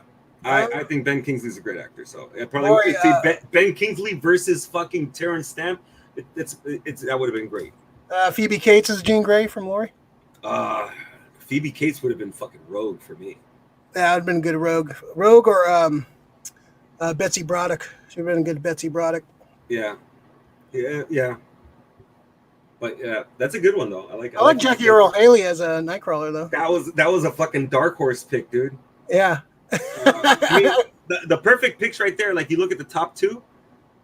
That's. Alyssa Milano, you can like kind of trade in any young girl at that point. Any young. As Kitty Pryde. Yeah, I think the banger is Kurt Russell as Wolverine though. I would love to see that name. Hey Ray, what do you think of Simone from Head of the Class as Jean Grey? Ooh, she was a pretty good actress, you know. All right, I'll take it. Sold. Yeah. I was just thinking of who other like redhead actresses in that time. Well, Simone was like let me see, like Kitty Pryde. I don't know. Who's a young Jewish actress from that era? Tracy. Jennifer Grey. Jennifer Grey. I don't know. I don't know if I would have picked her for Kitty Pryde. Ashley Judd for Jean Grey. Redhead. Ashley Judd would have been a good Mystique. Ashley Judd would have been a good Mystique. This is Marshall Lewis. This is one of my favorite debates. I mean, we always talked about this shit. Sharon Stone as the White Queen. I could see that. I could see that. Yeah, 80s Sharon Stone. Yeah, I could see that. Yeah, it's pretty much Sharon Stone from Action Jackson. Ooh, Jamie Gertz as Kitty Pryde. Too tall. Clancy Brown, Forever Sabretooth, man. That's the perfect Sabretooth. That's Forever Sabretooth. And just imagine that Clancy Brown against Kurt Russell. Ooh, yeah. I think Kurt Russell. I think he would have been. That was like at the time that was the perfect one of the perfect castings. Would have been fucking Kurt. Yeah. They missed the boat on that one. Can you imagine Michael Biehn and Kurt Russell fucking doing an action scene and him as Cyclops and Wolverine? That would have been fucking badass. Just going back and forth. Yeah, because if you think about it, like the one thing I love about Michael Biehn, that voice. That's the voice I imagine coming out of Cyclops. Yeah. Who could play Longshot? How about I was trying to think of an 80s rocker icon like Billy Idol playing Longshot. Fucking dude from Kaja Gugu. Yeah, the same hairstyle. Anybody from Flock of Seagulls. Yeah. Who could play Dazzler? What was a good blonde? Who's a good blonde 80s pop star? Dude, Olivia Newton-John as Dazzler. That would have been my pick. It would have been her or Debbie Harry. Ooh, Debbie Harry would have been good too. Yeah. I mean, that's a good cast. Those two for Dazzler would have been sick. I mean, dude. I mean, this is a show. We should just cast the X-Men, the whole fucking thing. That's a show right there. That would, Mark Hamill is Longshot. from the future. I don't know about Longshot. Like I would like to see Michael Biehn as fucking like Nate or Cyclops, or I mean Mark Hamill as Toad would have been cool. Him doing like a queer, weird little like Joker voice for Toad. You know who would be good for Mark Hamill? Arcade. Ooh, Arcade's a good one. Yeah.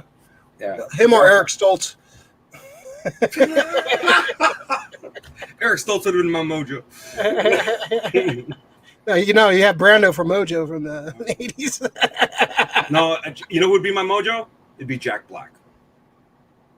Well, we were talking about 80s actors. Yeah. Oh, 80s actors? Yeah, he wasn't big in the 80s. Yeah, he wasn't big in the 80s. And now I got Sam Kinison.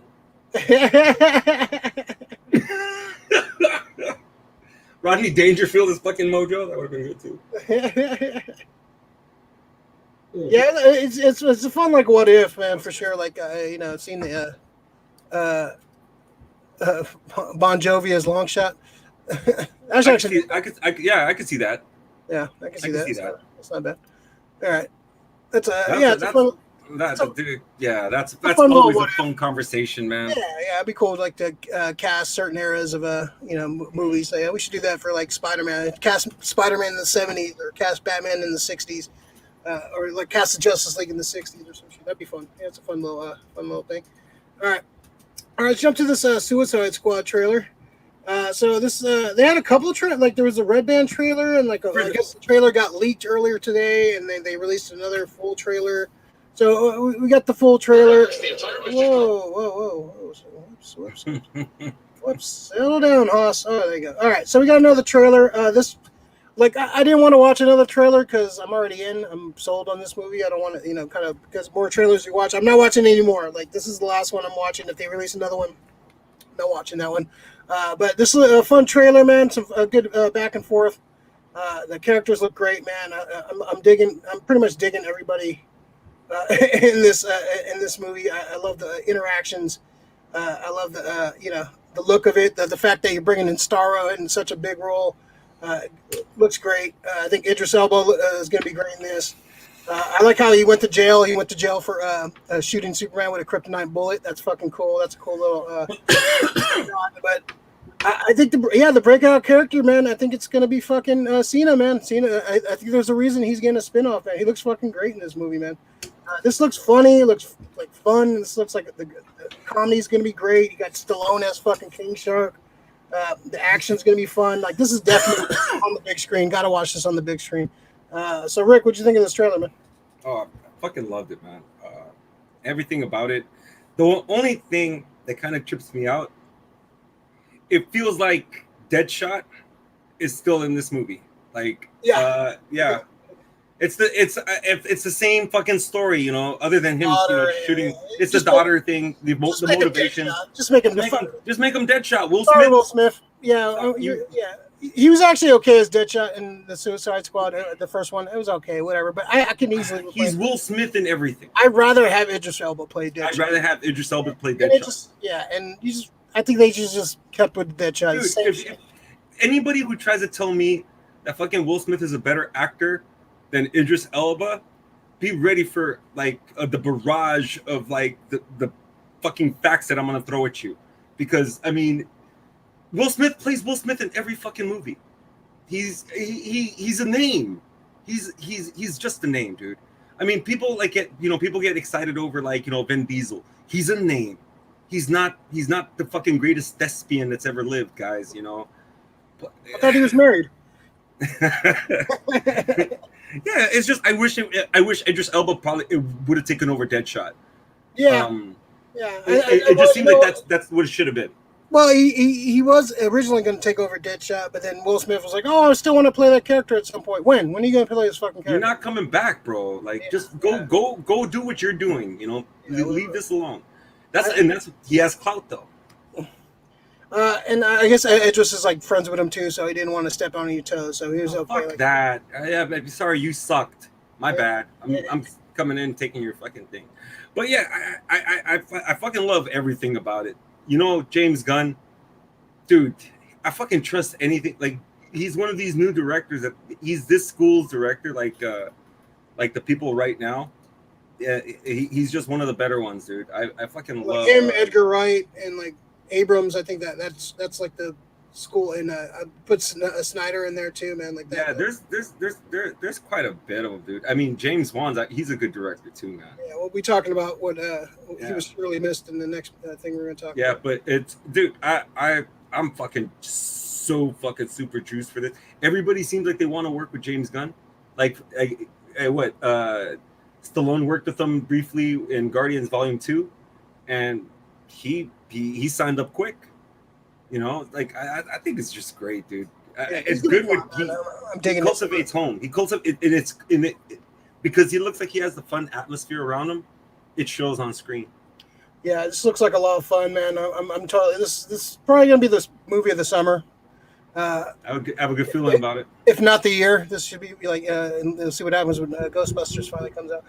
But this looks fucking great, man. The more I see this, the more I'm super juiced. I'm in, so I'm not gonna watch any more trailers. I don't care if they release any more footage, whatever. I'm not watching it. I'm in. I just want to see the movie. I can't wait for Cena, dude. Like Cena, I mean, I love that the bag of dicks line. That's like every time I it's like somebody just went in here and just picked the stupid shit that I say most of the time. As soon as I saw that line the first time, I was like, Rick's gonna love that line. Yeah. And John Cena's delivery. John Cena's delivery is just the best, though. I'm hoping this is his breakout movie, dude. I hope so too. I think it's gonna be. I think this is gonna be. Well, they gave him a fucking spinoff before. I think they saw the shit they were filming. Like, all right, let's give this guy a fucking spinoff because I shit on him. I shit on him in WWE. Everybody will know. I shit on the guy. He's a better actor than he is a wrestler. Yeah, I think he might be. I'm tempted to go see that Fast and Furious movie, and he's one of the main reasons. I've heard he got panned, but those movies don't. Yeah, those are critic proof. They always get panned, but yeah. I still have to watch 7 and 8. I still haven't watched 7 and 8. So. I still have to watch 1 through 9. The 5th one's good. 5th one's really good. That's when Rock first show. He saves that fucking franchise too. If Rock didn't show up, that franchise would have been dead, dude. You know, if they would have had fucking actual muscle cars and shit instead of fucking imports, it would save the movie. Yeah, well, they try to blend it, but the Mandalorian, you give love a bad name? Yes, you do. Val Kilmer maybe has Val Kilmer who's who? As who? Val Kilmer as Bloodsport. Yeah, that's who Idris is playing. And Cena as Peacemaker is a scene stealer. Yep. Yeah. He's great. I first saw Idris Elba in The Wire. I still got to watch The Wire, man. That's like one of my big summer plans. It's my summer plan. I haven't finished it. It's good, man. Yeah, that's every fucking person in fucking America has told me that. Yeah. And now, hey, after that, watch Rome. That fucking show is sick as fuck. Lori, Idris Elba has Stringer Bell. Enough said. The hell's that? Is that the? That's not the one from Netflix, right? Or the BBC? I remember. I just think, what's it called? I remember him in.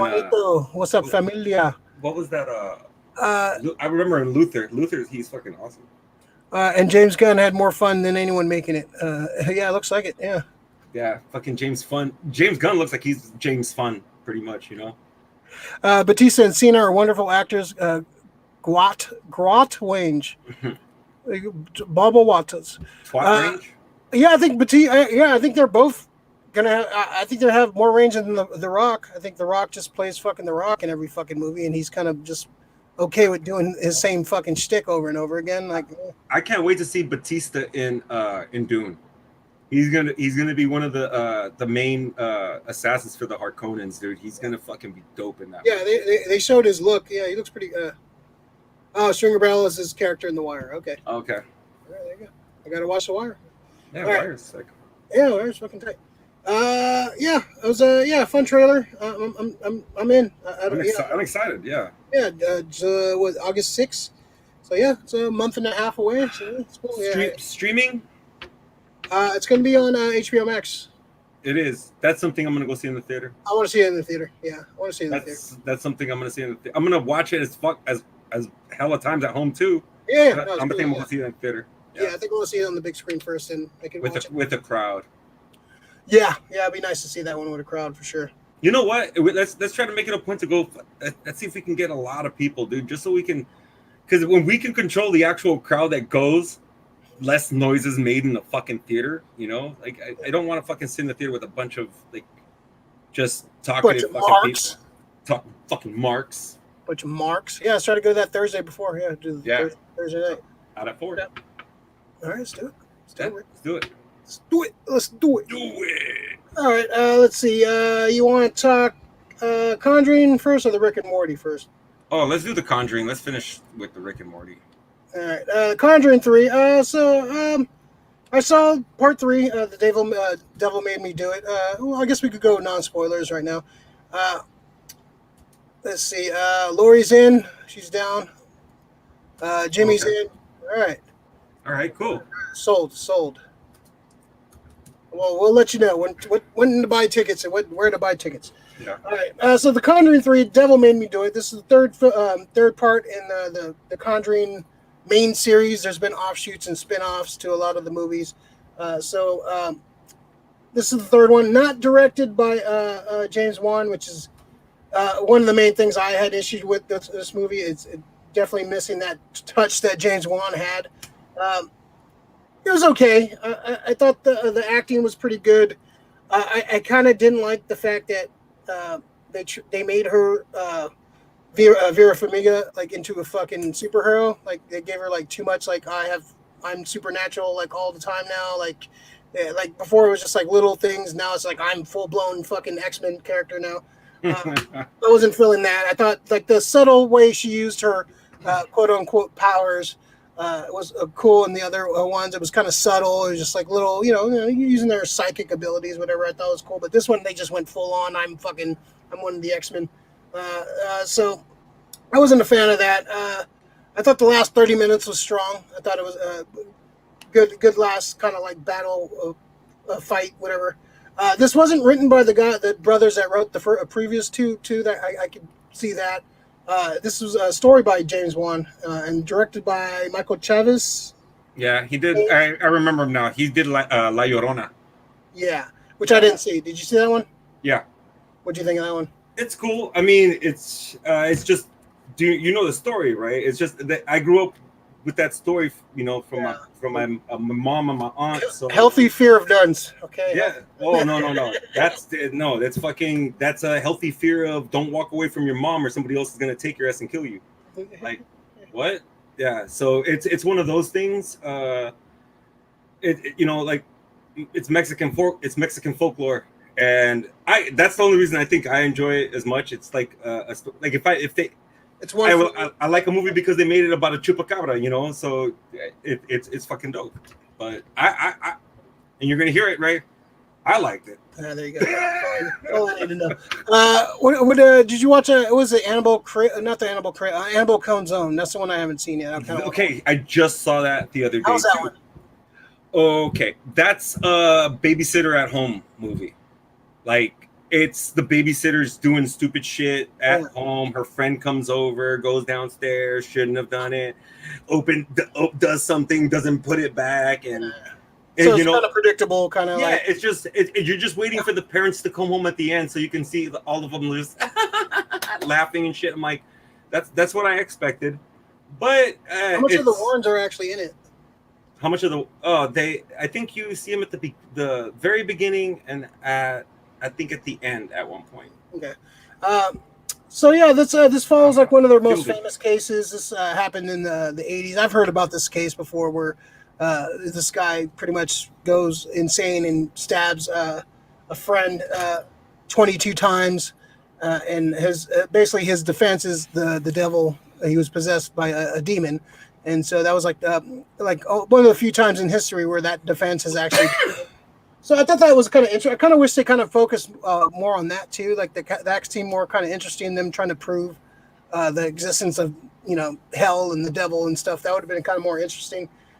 This definitely went on some like tangents of like supernatural stuff, like trying too hard to like portray like the supernatural elements. Like, but I like the more of the subtlety of the other films. But I like Patrick. I thought Patrick, like Vito Farmiga and has the Warrens. I like them. I like them a lot. I like those They're characters. great. Yeah. I just want, I definitely want to see more. But I kind of wish James Wan comes back because he definitely, his touch was definitely missing from this movie. You can tell it was okay directed, but James Wan just brought a different flavor to it. And the kid Julian Hilliard, man, this kid is in fucking everything, man. The kid that's in it. Yeah. This fucker was in he was in fucking WandaVision. He played one of the twins. He was in fucking what was the other one main one he was just in too. This kid was he was Color Out of Space too. He was a little kid in that. Oh, that's right. I was like trying to remember who this fucking kid was in. He was in Haunting of Hill House too. Also, this guy is just playing creepy kids and everything everything he's done. You know who I'd like to see him as? You know how what was the guy's name from his son in Honey, I Shrunk the Kids? Rick Moranis has had a son. If he has a son, I can picture him because this kid looks like a young Rick Moranis, dude. That's a good shout. I can see that. Yeah, for sure. He has that little nerd, big glasses kind of look. Yeah. I thought he was great as Billy in WandaVision. Yeah, he was great in the last few movies I've seen him in. This kid's good. This kid's going places. Yeah, he's good. This kid's good. This kid's good. This kid's good. So, what'd you think, Rick? What'd you think of this movie? I liked it a lot. The one thing is, you could tell that it's not James Wan, and I've heard other things that they wanted to do with it, and now seeing what they had like a nod to that, I probably would have rather seen that movie. You're talking about the werewolves? The Hellhound. Yeah, that was like one of the big rumors of Part 3 was going to follow like one of their famous cases. Did that take place in like Scotland or was it? It was in Europe. I just don't remember where, but it was in Scotland or some shit. Yeah, and there was like a case where a man basically turned into a werewolf pretty much, and it was like a possession thing. Like I would love to see that. I think I would have rather seen that. To me, this is the exorcism of Emily Rose in the Conjuring universe. That you get more of what the Warrens just affecting that kind of like you said, it's a court case and everything, possession, kind of the same thing. Not so much that he fucking died or anything, but he killed somebody else. But I didn't appreciate the X-Men powers. It's too much, a little bit too much, man. I think they. Yeah, I know she's clairvoyant. Yeah, it was a little too much in this movie. Like it was just like, here I have these amazing abilities, and why aren't you off solving all the fucking cold cases that are out there? Like just like only these specific ones. Like if you have these great powers, shouldn't you be using them? See, I think what I had an issue with, I think it would be a lot easier. Like when she was like kind of retracing her steps. Do we need spoilers for this? Like, movie's been out for like a month, right? No, it's fine. And this case is like this is not like this is based on a true story. So yeah, I mean, I still ask people to watch movies, but what I like, shit, I was losing my train of thought. Where was I going with this? Talking about her powers and using her powers. Oh yeah. I think what they should have done is been less flashy with the CG, and just film her like seeing this in her head, like seeing it through Patrick Wilson's eyes, not seeing it through hers, because I think that's what people. To me, that's what I have an issue with. That's what makes it feel like superpowers. It shows what she. It kind of takes you out of it. It's like all that. Some of that shit's already hard to believe already. I would have. It's all horror. I mean, can we believe that a fucking a 8-foot maniac with a fucking hockey mask jumps out of a fucking lake and kills people? Shaquille O'Neal can go mad one day. You never know. But he doesn't move like that, man. But and he doesn't, and he still. And Jason could probably shoot a fucking free throw. he can hit somebody in a moving boat with a fucking crossbow and shit. So. But yeah, it's all a suspension of disbelief, especially in fucking horror.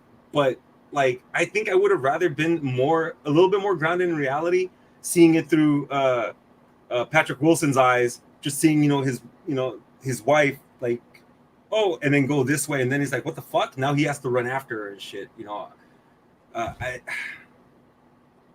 It felt a little too stir of echoes sometimes too. Yeah, like. That that reality breaks down and you're in a different reality.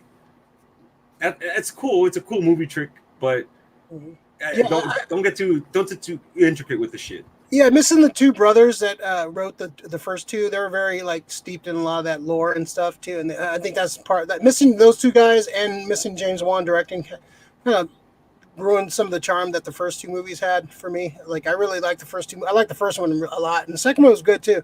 But I just it was missing that one thing that those two movies had.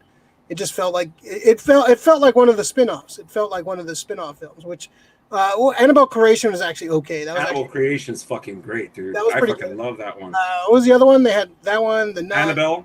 Annabelle comes. I'm thinking comes home. Yeah, the Nun, Annabelle, the Annabelle trilogy. They have another one too? La Llorona. La Llorona. I can't even fucking pronounce it. Yeah. But the Nun I kind of watched. It was okay. I think it was more to like. Is that her sister or is that her daughter? Some shit like that. Vera Farmiga's daughter. Yeah, it was like a spin-off from the first Annabelle, wasn't it, or some shit like that? But no, yeah, it's the Nun's a spin-off from the Conjuring Part 2. Yeah, that's right. Okay. Yeah, but it's just I can dig the Annabelle universe after you watch it all and watch it in time. Yeah, I like how the second one is pretty much a prequel to the first one, and yeah, you kind of go into the first one. I haven't actually seen the first one; I just saw the second one. Well, yeah, I think you're probably in a better place to kind of understand the first one more, because I mean, going in cold, you're just like, all right, what the fuck.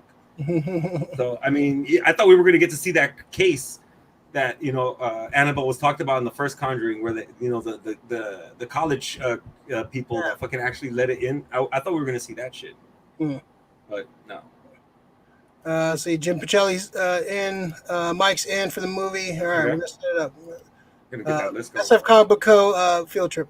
Mandalorian, I saw The Wrong Turn the other night. I thought it was pretty good. Great ending. Which one's Wrong Turn? Wrong Turn. That's I've seen that. There's Wrong Turn. I always confuse. I think there's a lot of movies that confuse that movie with Sean Penn and Jennifer Lopez. Wrong Turn. Let me see.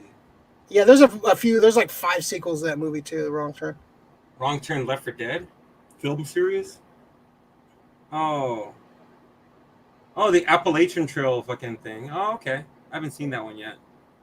Most of the time, writers have no clue about the occult or witchcraft or supernatural universes that they don't research properly. They probably did. They probably did do the research. It's an open case. It's a case that was actually happening. So. But I don't know. I think they did too much. I think they leaned too much into the occult shit that kind of takes you out of it. Like it's part of the charm of the Conjuring movies that it's based on true stories. It's based on some actual events blended with some. They definitely hype up the horror and the action and the effects and stuff. But these are based on like actual events. So, believe them or not, they're still based on actual events. And I don't know, just something about they did a little too much to take you out of it, man. So Gabrielle, you guys should try doing live reactions. We're gonna do some live reactions to some stuff. It's we're working on it. Too bad we didn't know the what's it called was gonna drop today. Suicide. We could have did one for that one, but I didn't know it was gonna drop. It came out of nowhere on my feed. For example, they just put the premiere of season 5 Rick and Morty, the full episode. We're going to talk about it in a second. On YouTube, I think they put the uncensored one too. All right, so let's jump into Rick and Morty season 5 episode 1. This is this was a great episode. I thought this was fucking hilarious. I thought the Nimbus character pretty much Neymar fucking parody.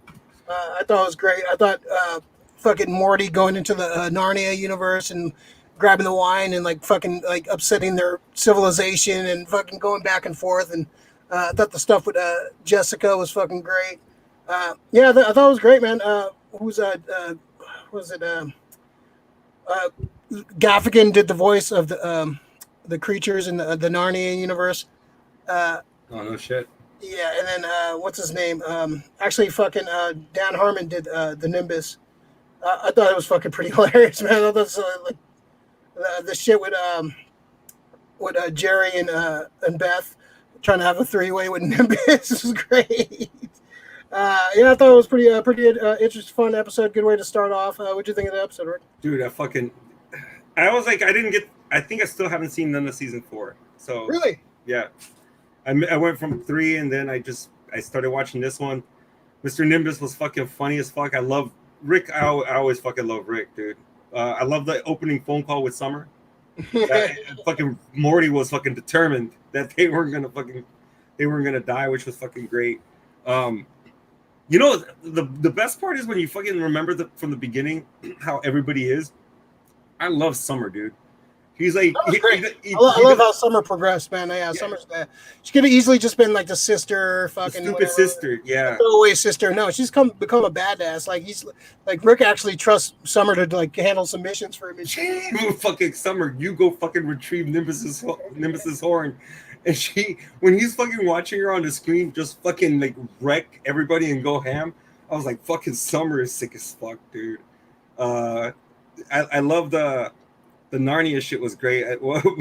When fucking Morty just had enough, and he's like, "All right, fuck you, Narnia fucks," and just went like, and fucking went back and went. Dude, this is weekly now, right? Yeah, we got I think they're gonna do like 5 episodes in a row, and then they'll take a break, and then they'll come back and do like more episodes. Yeah, they take breaks in between. All right, because this fucking you gotta watch season 4. I can't wait for. I'm hoping this is Mr. Nimbus's. This might be. Yeah, he might be the villain of this season 5. You gotta watch season 4. Season 4 is fucking great. I love his dances, man.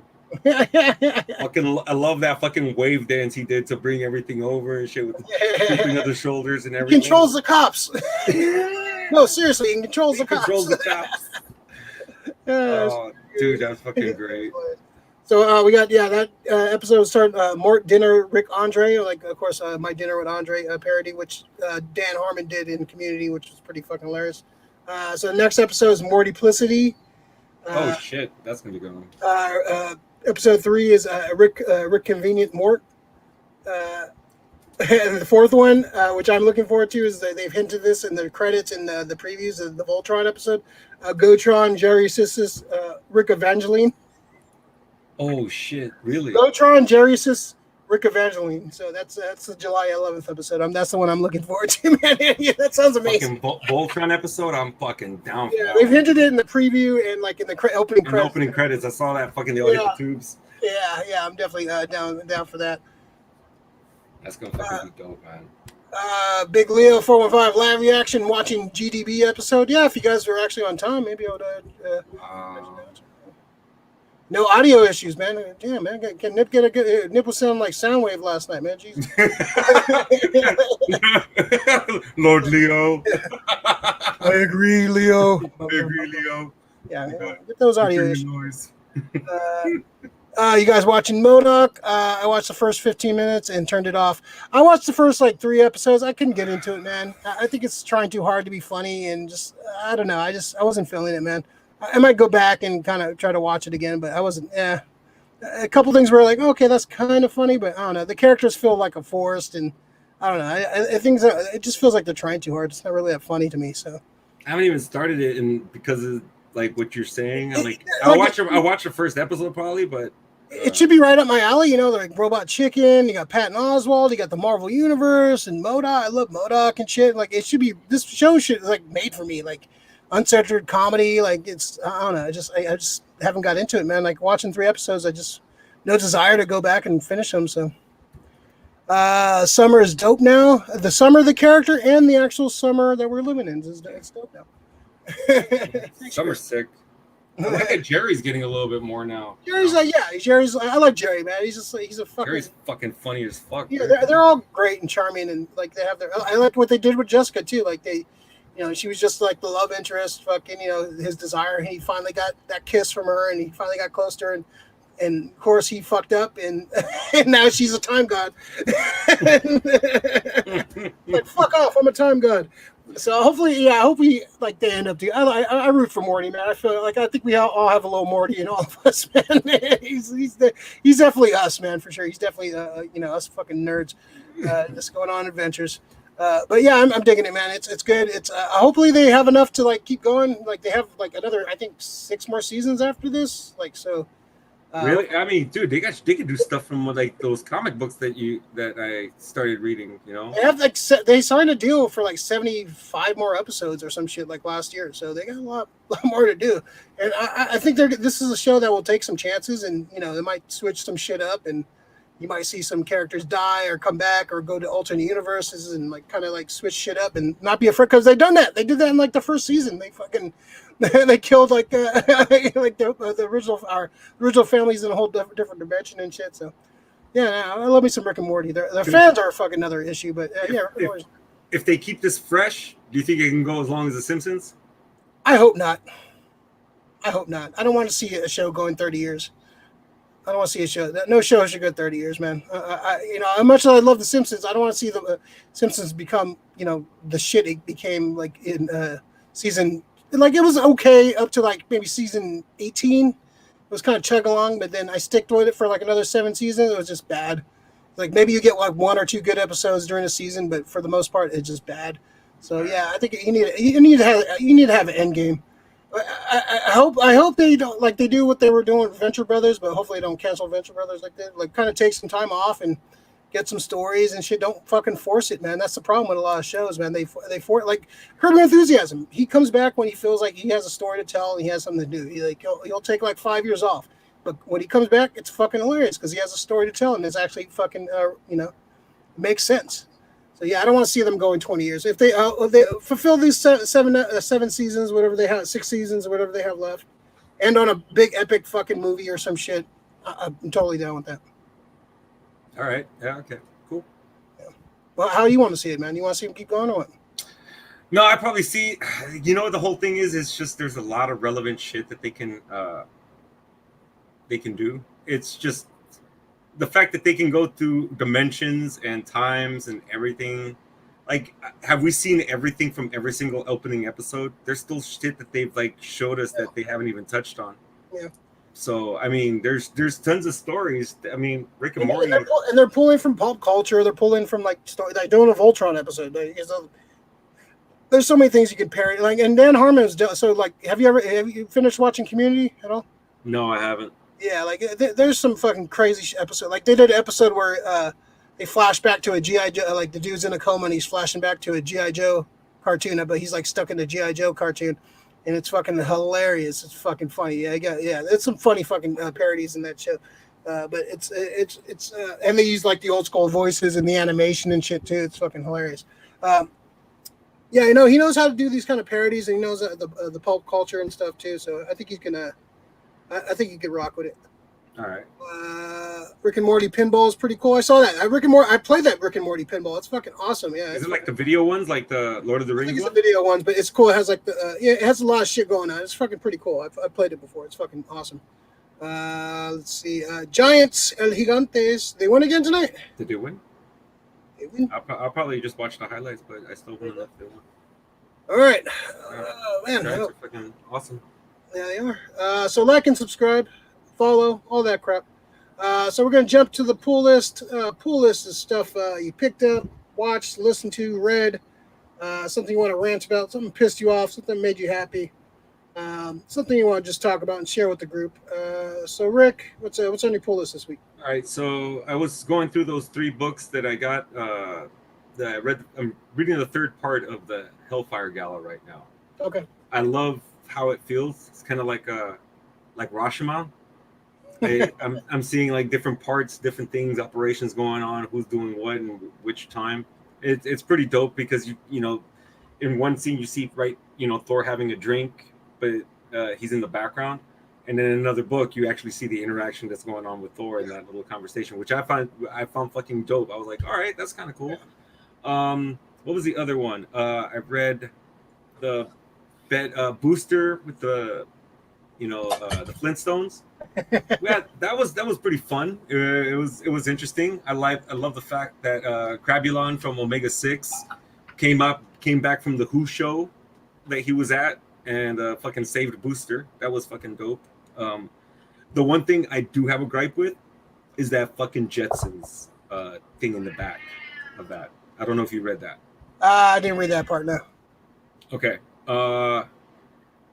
So Judy's grandmother, George's mom, is dying, and she gets downloaded into fucking Rosie the robot. Oh, really? Some fucking real Get Out type shit, dude. Some And dark shit right there. I was like, what the fuck? So now your mom's gonna be your fucking maid? Yeah, it's kind of fucked up. What? And she, dude, whoever's writing if they're doing a Jetsons comic, stop. You know, or you know what? Fucking the Flintstones comic was actually really good. Written by Mark. It looks funny. I mean, I like the drawings of Fred and. I haven't read the Jetsons one yet, but the Flintstones one was really good. There is a Jetsons one there. I really hope that's not the fucking storyline. I think I love the fucking Jetsons. I probably love the Jetsons more than I love the Flintstones. Yeah, I grew. That was my Saturday morning cartoon. I think I like the Jetsons a little more. Yeah, I think I was more of a Jetsons fan. That was the last cartoon I used to see before I had to, go catch the morning bus. The future seemed cooler than the past. The past seemed like a pain in the ass, man. Until you see the fucking the portions of food, and then yeah, I want to live in Bedrock Days. Put that slab of meat right here. Oh, not that kind of show, Rick. Oh. Oh. Mm. Well, yeah, it's just like that's the one movie that I've been begging for. Like, yeah, they gave everybody a Flintstones movie. That's cool. I want a fucking Jetsons movie. Yeah, Jeff Daniels would have been the best George. He would have been the great George. I see Donna Pascal for Jane. Danny DeVito as fucking Mr. Spacely. Yep. Oh God, what was that guy's name? He was on a Dick Van Dyke show. He would have been Cogswell. I think Dick Van Dyke's boss. I can't remember his name. Oh shit, I should look it up now. I was gonna pause. I know you're talking about. Yeah, okay, yeah. But yeah, he would have been a great Cogswell. Elroy, you could have just casted kid from fucking kid from Conjuring. Yeah. It's been perfect. Yeah, it would Jonathan Lipnicki would have been the kid back in the day and shit. But yeah, that kid's good too. Oh. Yeah. So that's the pull list, yeah. I went to Comics Experience. I picked up a Kaiju Score. It's basically it's a heist that's taking place during a kaiju battle, a kaiju attack. Art looks kind of fun, kind of cartoony, but kind of interesting. The monsters look fun, so yeah, I haven't got a chance to read this, but cool. Shout out to the folks at Comics Experience on the Visitor. Hooked me up with some free a couple free freebies. A couple Nocturna. I heard it was really good. Geiger by Jeff Johns and Gary Frank. I looked through these. The art's really good. I love me some Gary Frank. I got a bunch of books for you too, Rick. So you got some books coming to you. Right. So thanks to the folks over there. And I got went to my pool list at Frank's. I got The Bride of Doom Part 2. Excellent story. Probably the best of the Dan Slott Fantastic Four run. This is basically Doom's getting married, and shit doesn't go according to plan. It's pretty interesting. And all you gotta say is fuck Johnny Storm. Also, The Flash 771. This is continuing. Wally West's return has The Flash. Great issue. He starts off in the Super Friends universe, and he basically possesses like speedsters through like the multiverse and through time and stuff. So it's actually pretty fun. He ends up spoilers. He ends up in the sanctuary in the Heroes in Crisis thing. So I think they're going to retcon a lot of that shit next issue. So I'm really anticipating that next issue. So it's been interesting for sure. I'm glad just Wally West is back. And then the Planet Size X-Men. I'm not going to spoil what happens here, but this is part of the gala. So they've been building to it in the gala. They've been talking about something's going to change. It's going to be a big event. Pretty big event happens in this. So it's some shit goes down, and the mutants. It's going to be interesting. The stories are going to tell from now on with the mutants. There's something very, very big happens for sure. We got a couple more things. I finally finished Batman 3 Jokers. Finally, took me months, but I finally got in the movie. Actually, ended really well. I thought it was actually a pretty good story. I didn't like the middle issue. I liked the first issue and I liked this issue. Thought the middle issue was kind of meh. But it ended really good. The Jason Faddick art is really fucking great. He draws a hell of a Batgirl. Not bad. Let's see. I got Berserker number 3, the Keanu Reeves story. Keanu Reeves co-written story. Kent was actually liked another one of our photos on our Instagram, so that's cool.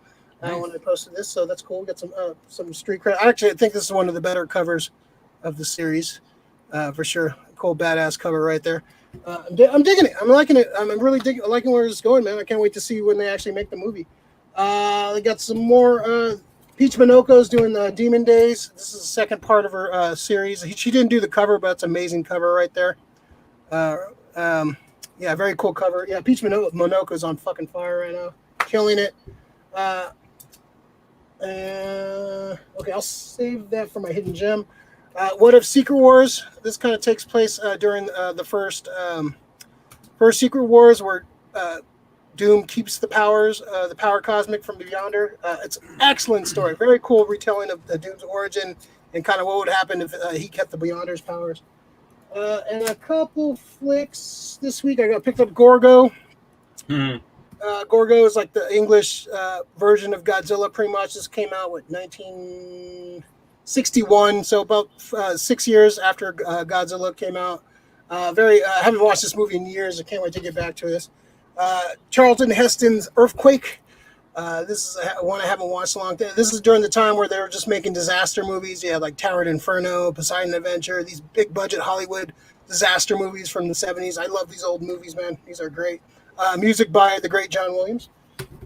Probably some of his earlier stuff, right? This is 74. So that's definitely one of his like first big movies. Anyways, I'll say that. So I talked about this on the show a couple weeks ago about the Godzilla the Ride figure. I got it in. So this is based on the Godzilla that's going to show up in Godzilla the Ride. There's a big ride that's going on in Tokyo, in Japan. So I picked up the figure. So it came pretty quick too. I was like pretty excited. Like people are clamoring. Like it's getting easier to find, but I've got it. It's kind of a cool blend of like all the Godzillas from like the past like 10 years, 20 years or so. So it's kind of a cool. I do like the fins and stuff look cool. Yeah, it's a cool looking figure. And oh Godzilla, no! And Dr. Doom picked up the God Emperor Doom, talking about Secret Wars, the Hickman Secret Wars. Comes with the fucking Thanos skull right there. If you remember the scene from Hickman's Secret Wars, which you need to read, Rick, if you haven't already. I might have to buy that for you and read that one. That's a fucking great story. Hickman Secret Wars? Yeah, and the God Emperor Doom right there. Yeah, it's great. Doom. This is like Doom becomes all powerful. He becomes God pretty much. And Doom is just fucking badass. I just love his like white suit, the armor. Comes with the fucking Thanos skull that he rips out of Thanos, which is amazing. Yeah, that's my pull list for this week. So let's jump to hidden. Well, hold on, let me give us a couple things here. Krista, my hidden gem. I recently learned that Mel Blanc was programmed from San Francisco. Programmed in San Francisco. Programmed. It's a robot this whole time. I knew it. I knew that wasn't just him. He grew up in San Francisco. Probably from San Francisco. Richard Deacon was the actor who played Dick Van Dyke's boss. Okay. Yeah, he would have been fucking awesome as Cogswell, man. Oh, who's that? No, who's that cat from? No, Bill Ryerson from Steven Tobolowsky. Yeah, from fucking Groundhog Day. Groundhog Day. He would have been perfect as fucking. He would have been a great Cogswell. Yeah. He would have been a good Cogswell. All right. Yeah, that's a fucking good one. So where are we at now? So Mel from San Francisco. Wow. All right. They need to do a Mel Blanc movie, dude. As far as they don't have like any like tributes to Mel Blanc in the city, like you should have a fucking statue or something, right? Yeah. Yeah, like those cards, like Mel Blanc was the man. Like he was the voice for fucking 40 years. he is the voice. Yeah, for sure. Yeah. Right on. All right, Rick. What's your hidden gem for the week? Hidden gem is pretty much stuff something you want to show off, your guest show and tell, something you want to show off to the class, something special to you. Rick, what do you got? All right. So, I mean, I talked about these guys before, the Goonies. So definitely it is the Goonies. This is something I want 4DX'd. This is when fucking kids movies were good, man. This is actually made by a legit, filmmaker, Richard Donner. Same guy who did Lethal Weapon, same guy who did Superman the movie, the original one. It's fun. It's an adventure.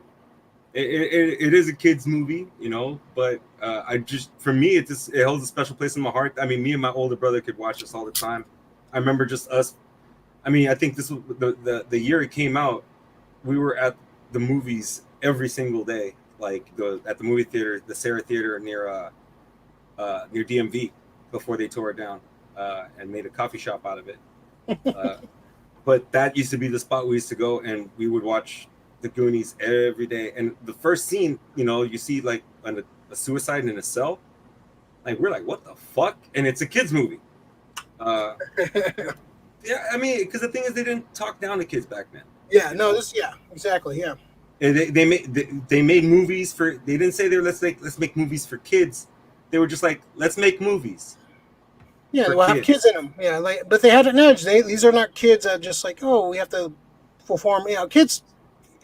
When everybody was a kid here, you know, kind of language you use with your friends and shit, and like kind of shit you would talk and kind of you know, you didn't have adventures like that, but you know, you definitely didn't have like more just like some cookie cutter Disney Channel fucking life. There was like a little more hardcore, especially if you live like in the city and shit like that. You know.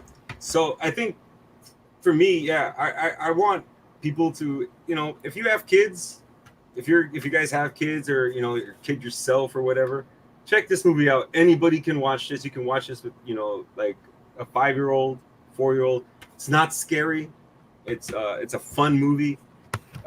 It's pretty much like an Indiana Jones for kids, with a great young cast of actors there, you know. So yeah, definitely Goonies never say die. Yeah. Of course, Goonies never say die. Yeah. You know, I'm kind of glad. Like I wish they would have pulled the trigger on that. Like maybe in like the 2000s, like a sequel. I'm fine without it. I'm glad that. Yeah, I'm fine without it. I'm kind of glad they didn't do it. Yeah, I don't want them ruining the mystique of that movie. I can watch it today, and I just love all the fucking booby traps. Booty traps. That's what I said. Dumb booby traps. You know. It's fucking great, dude. I love that I can watch Monster Squad. I love that I can watch Goonies. I love that I can watch like Lost Boys. I mean, these are all kind of like in a trip. They're kids movies. You know, they're movies for young teens. These are the Harry Potter movies before there was Harry Potter. You know, it wasn't a franchise, but they're fucking fun. Like Gremlins. Gremlins is another one that's, you know, they're made for kids, but not really. Like, they're not dumbing it down. Like, oh, they're made for kids. Like, it's perfect thing. It's not the Disney movie of the week kind of, you know, the Disney Channel movie of the week for the teens and shit. This isn't, you know, although I love it, you know, this isn't Johnny Silverman. Goonies never say remake. Yeah. No. Yeah. Yeah. I can see them doing it. They're going to do a remake of that at some point. I can see that. I'd rather see a remake of Monster Squad. I think I would have a budget of fucking. That movie scares me because they're gonna go more. They're gonna go less bloody. If they go horror, yes. If they go like, oh, let's go PG, fucking Monster House shit, then no. I'd like it if they aged up Rudy a bit, made him like 17, like, because I think Rudy was like 15 or 14. You know, he was. Yeah.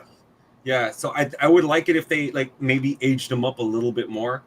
The kids can probably stay the same age, and it's the same thing. You know, it's like there was always that one kid. He could be the older brother of another kid that they get him to. You know, I'm gonna like this club. You know, going up there to do. Oh, we can't do that anymore. No, that's you know, that's. It's their kids, man. It's not consent, bro. Yeah. Yeah, you get brought up on charges. You take a picture of a girl. See, look, blackmailer. This is. I'm not saying we're gonna do this in real life. These are the places you guys can do this. It's in film. Yeah, but still, that wasn't. No, right. See, that's the whole thing about that's censorship. So if somebody took a naked picture of your sister, you'd be okay with people. That's here. Blackmailing her. That's here in real life, though, dude. In the story. Fictional characters, Ray. That wasn't okay. Fictional characters. Not okay, Rick. I'm not saying it is okay, but I'm saying in the medium of film, This is where we do things. It's not okay to kill people and slit their throats and chop their fucking heads off, but they do it anyway. Why is it okay to show us one things over other things? And we need to stop being so fucking sensitive, bro. It's film. I'm not telling people to go do this shit. All right, so mine, I'm going with What If. This was the Fantastic Four. This is a tribute to Mike Waringo. So Mike Waringo, of course, I have a tattoo of his art right here on my arm. He was a Flash artist. He did Fantastic Four. He did Spider-Man. So Mike Waringo was born in Italy. I can't pronounce the name. 1963. He grew up in the American Southeast. He showed up early affinity for drawing and channeled those energies into illustration degree from Virginia Commonwealth University. He did a run on Robin. He did a run on Flash, Justice League. So Mike was in the middle of a what if story for Marvel when he unexpectedly passed away on August 12th, 2007, the result of a sudden heart failure. Mike was loved by his friends and colleagues, and the outpouring of emotion and support seen with Mike's passing and is testament to the man he was and the legacy he leaves behind. Many of those friends and colleagues have stepped up and finished Mike's last story. They have been done with the same flair, bounce, energy, and love Mike has shown throughout his life and still radiates today. These are results. So Mark Waringo is working on What If the Fantastic Four, the new Fantastic Four state, the new Fantastic Four. He got like seven pages in and he passed away. So a bunch of people came together and basically finished his work. It's really a great story. It's done really well. I'll tell you some of the people that came in. Does he do the cover? I think he did the cover. Yes. Okay. Yes. I think. A bunch of people came together and basically finished his issue, which was great. It's a great issue, and I'm sad. He's definitely one of my favorite art. I got his fucking art tattooed on me. That's how much I love that guy. I love his art. I was a big fan of him. He helped create Impulse. His Flash run was great, man. He did great on the Flash. And so he did 1, 2, 3, 4, 5. He did like 7 pages. And so Art Adams helped out, Stuart Imanon, Cully Hammer, Alan Davis, Humberto Ramos, Scotty Young, Mike Allred, Barry Kitson.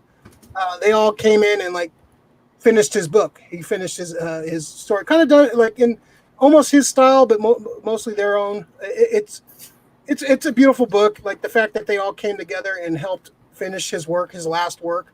All these great artists, and it's just sad that he died so young. He was pretty young when he died. So, I think this is the cover they used was one of the pages from the book. So he did the cover. It was just going through this. I had this book for a while. I didn't really realize what it was until I opened up and read it. It's great just to see these artists come together and pay tribute to a great man that Mark Waringo was. Great artist, underrated artist. Go look up some of his work, man. His work with Mark Waid on Flash and Fantastic Four. He did a great run on Robin.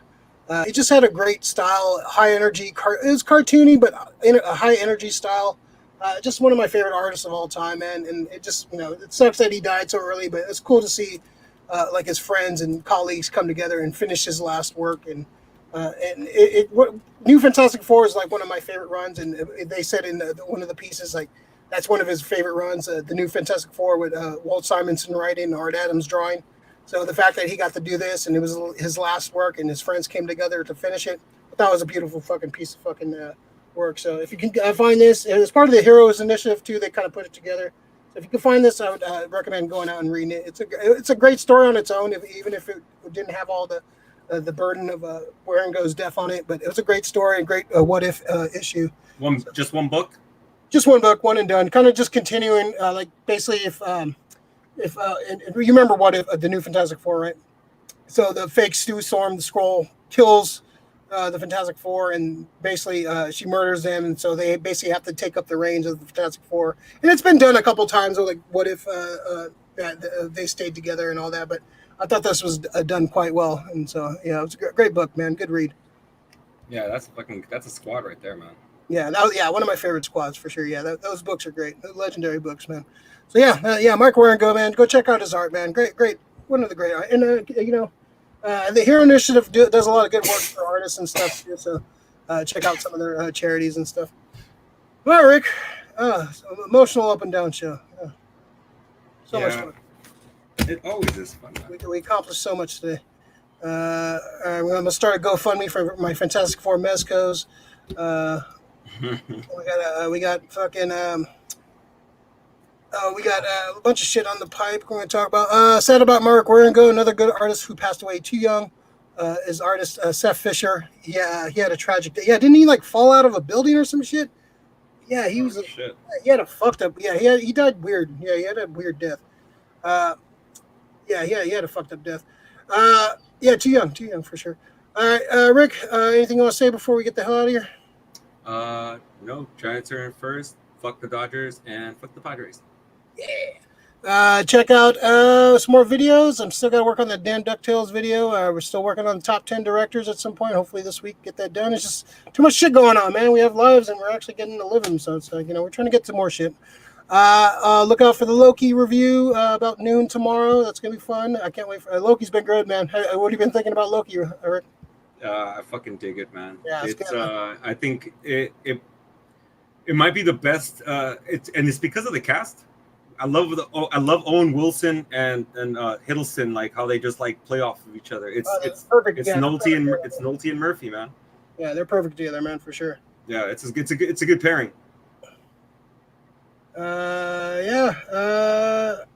Giants won 5-0. Cool. God damn, I can't wait to watch this. They're on fire, folks. All right, cool. All right, let's get out of here, and you guys have a good week. That's why I'll see you tomorrow, and look out for some more cool shit. All right, folks, like and subscribe. Follow.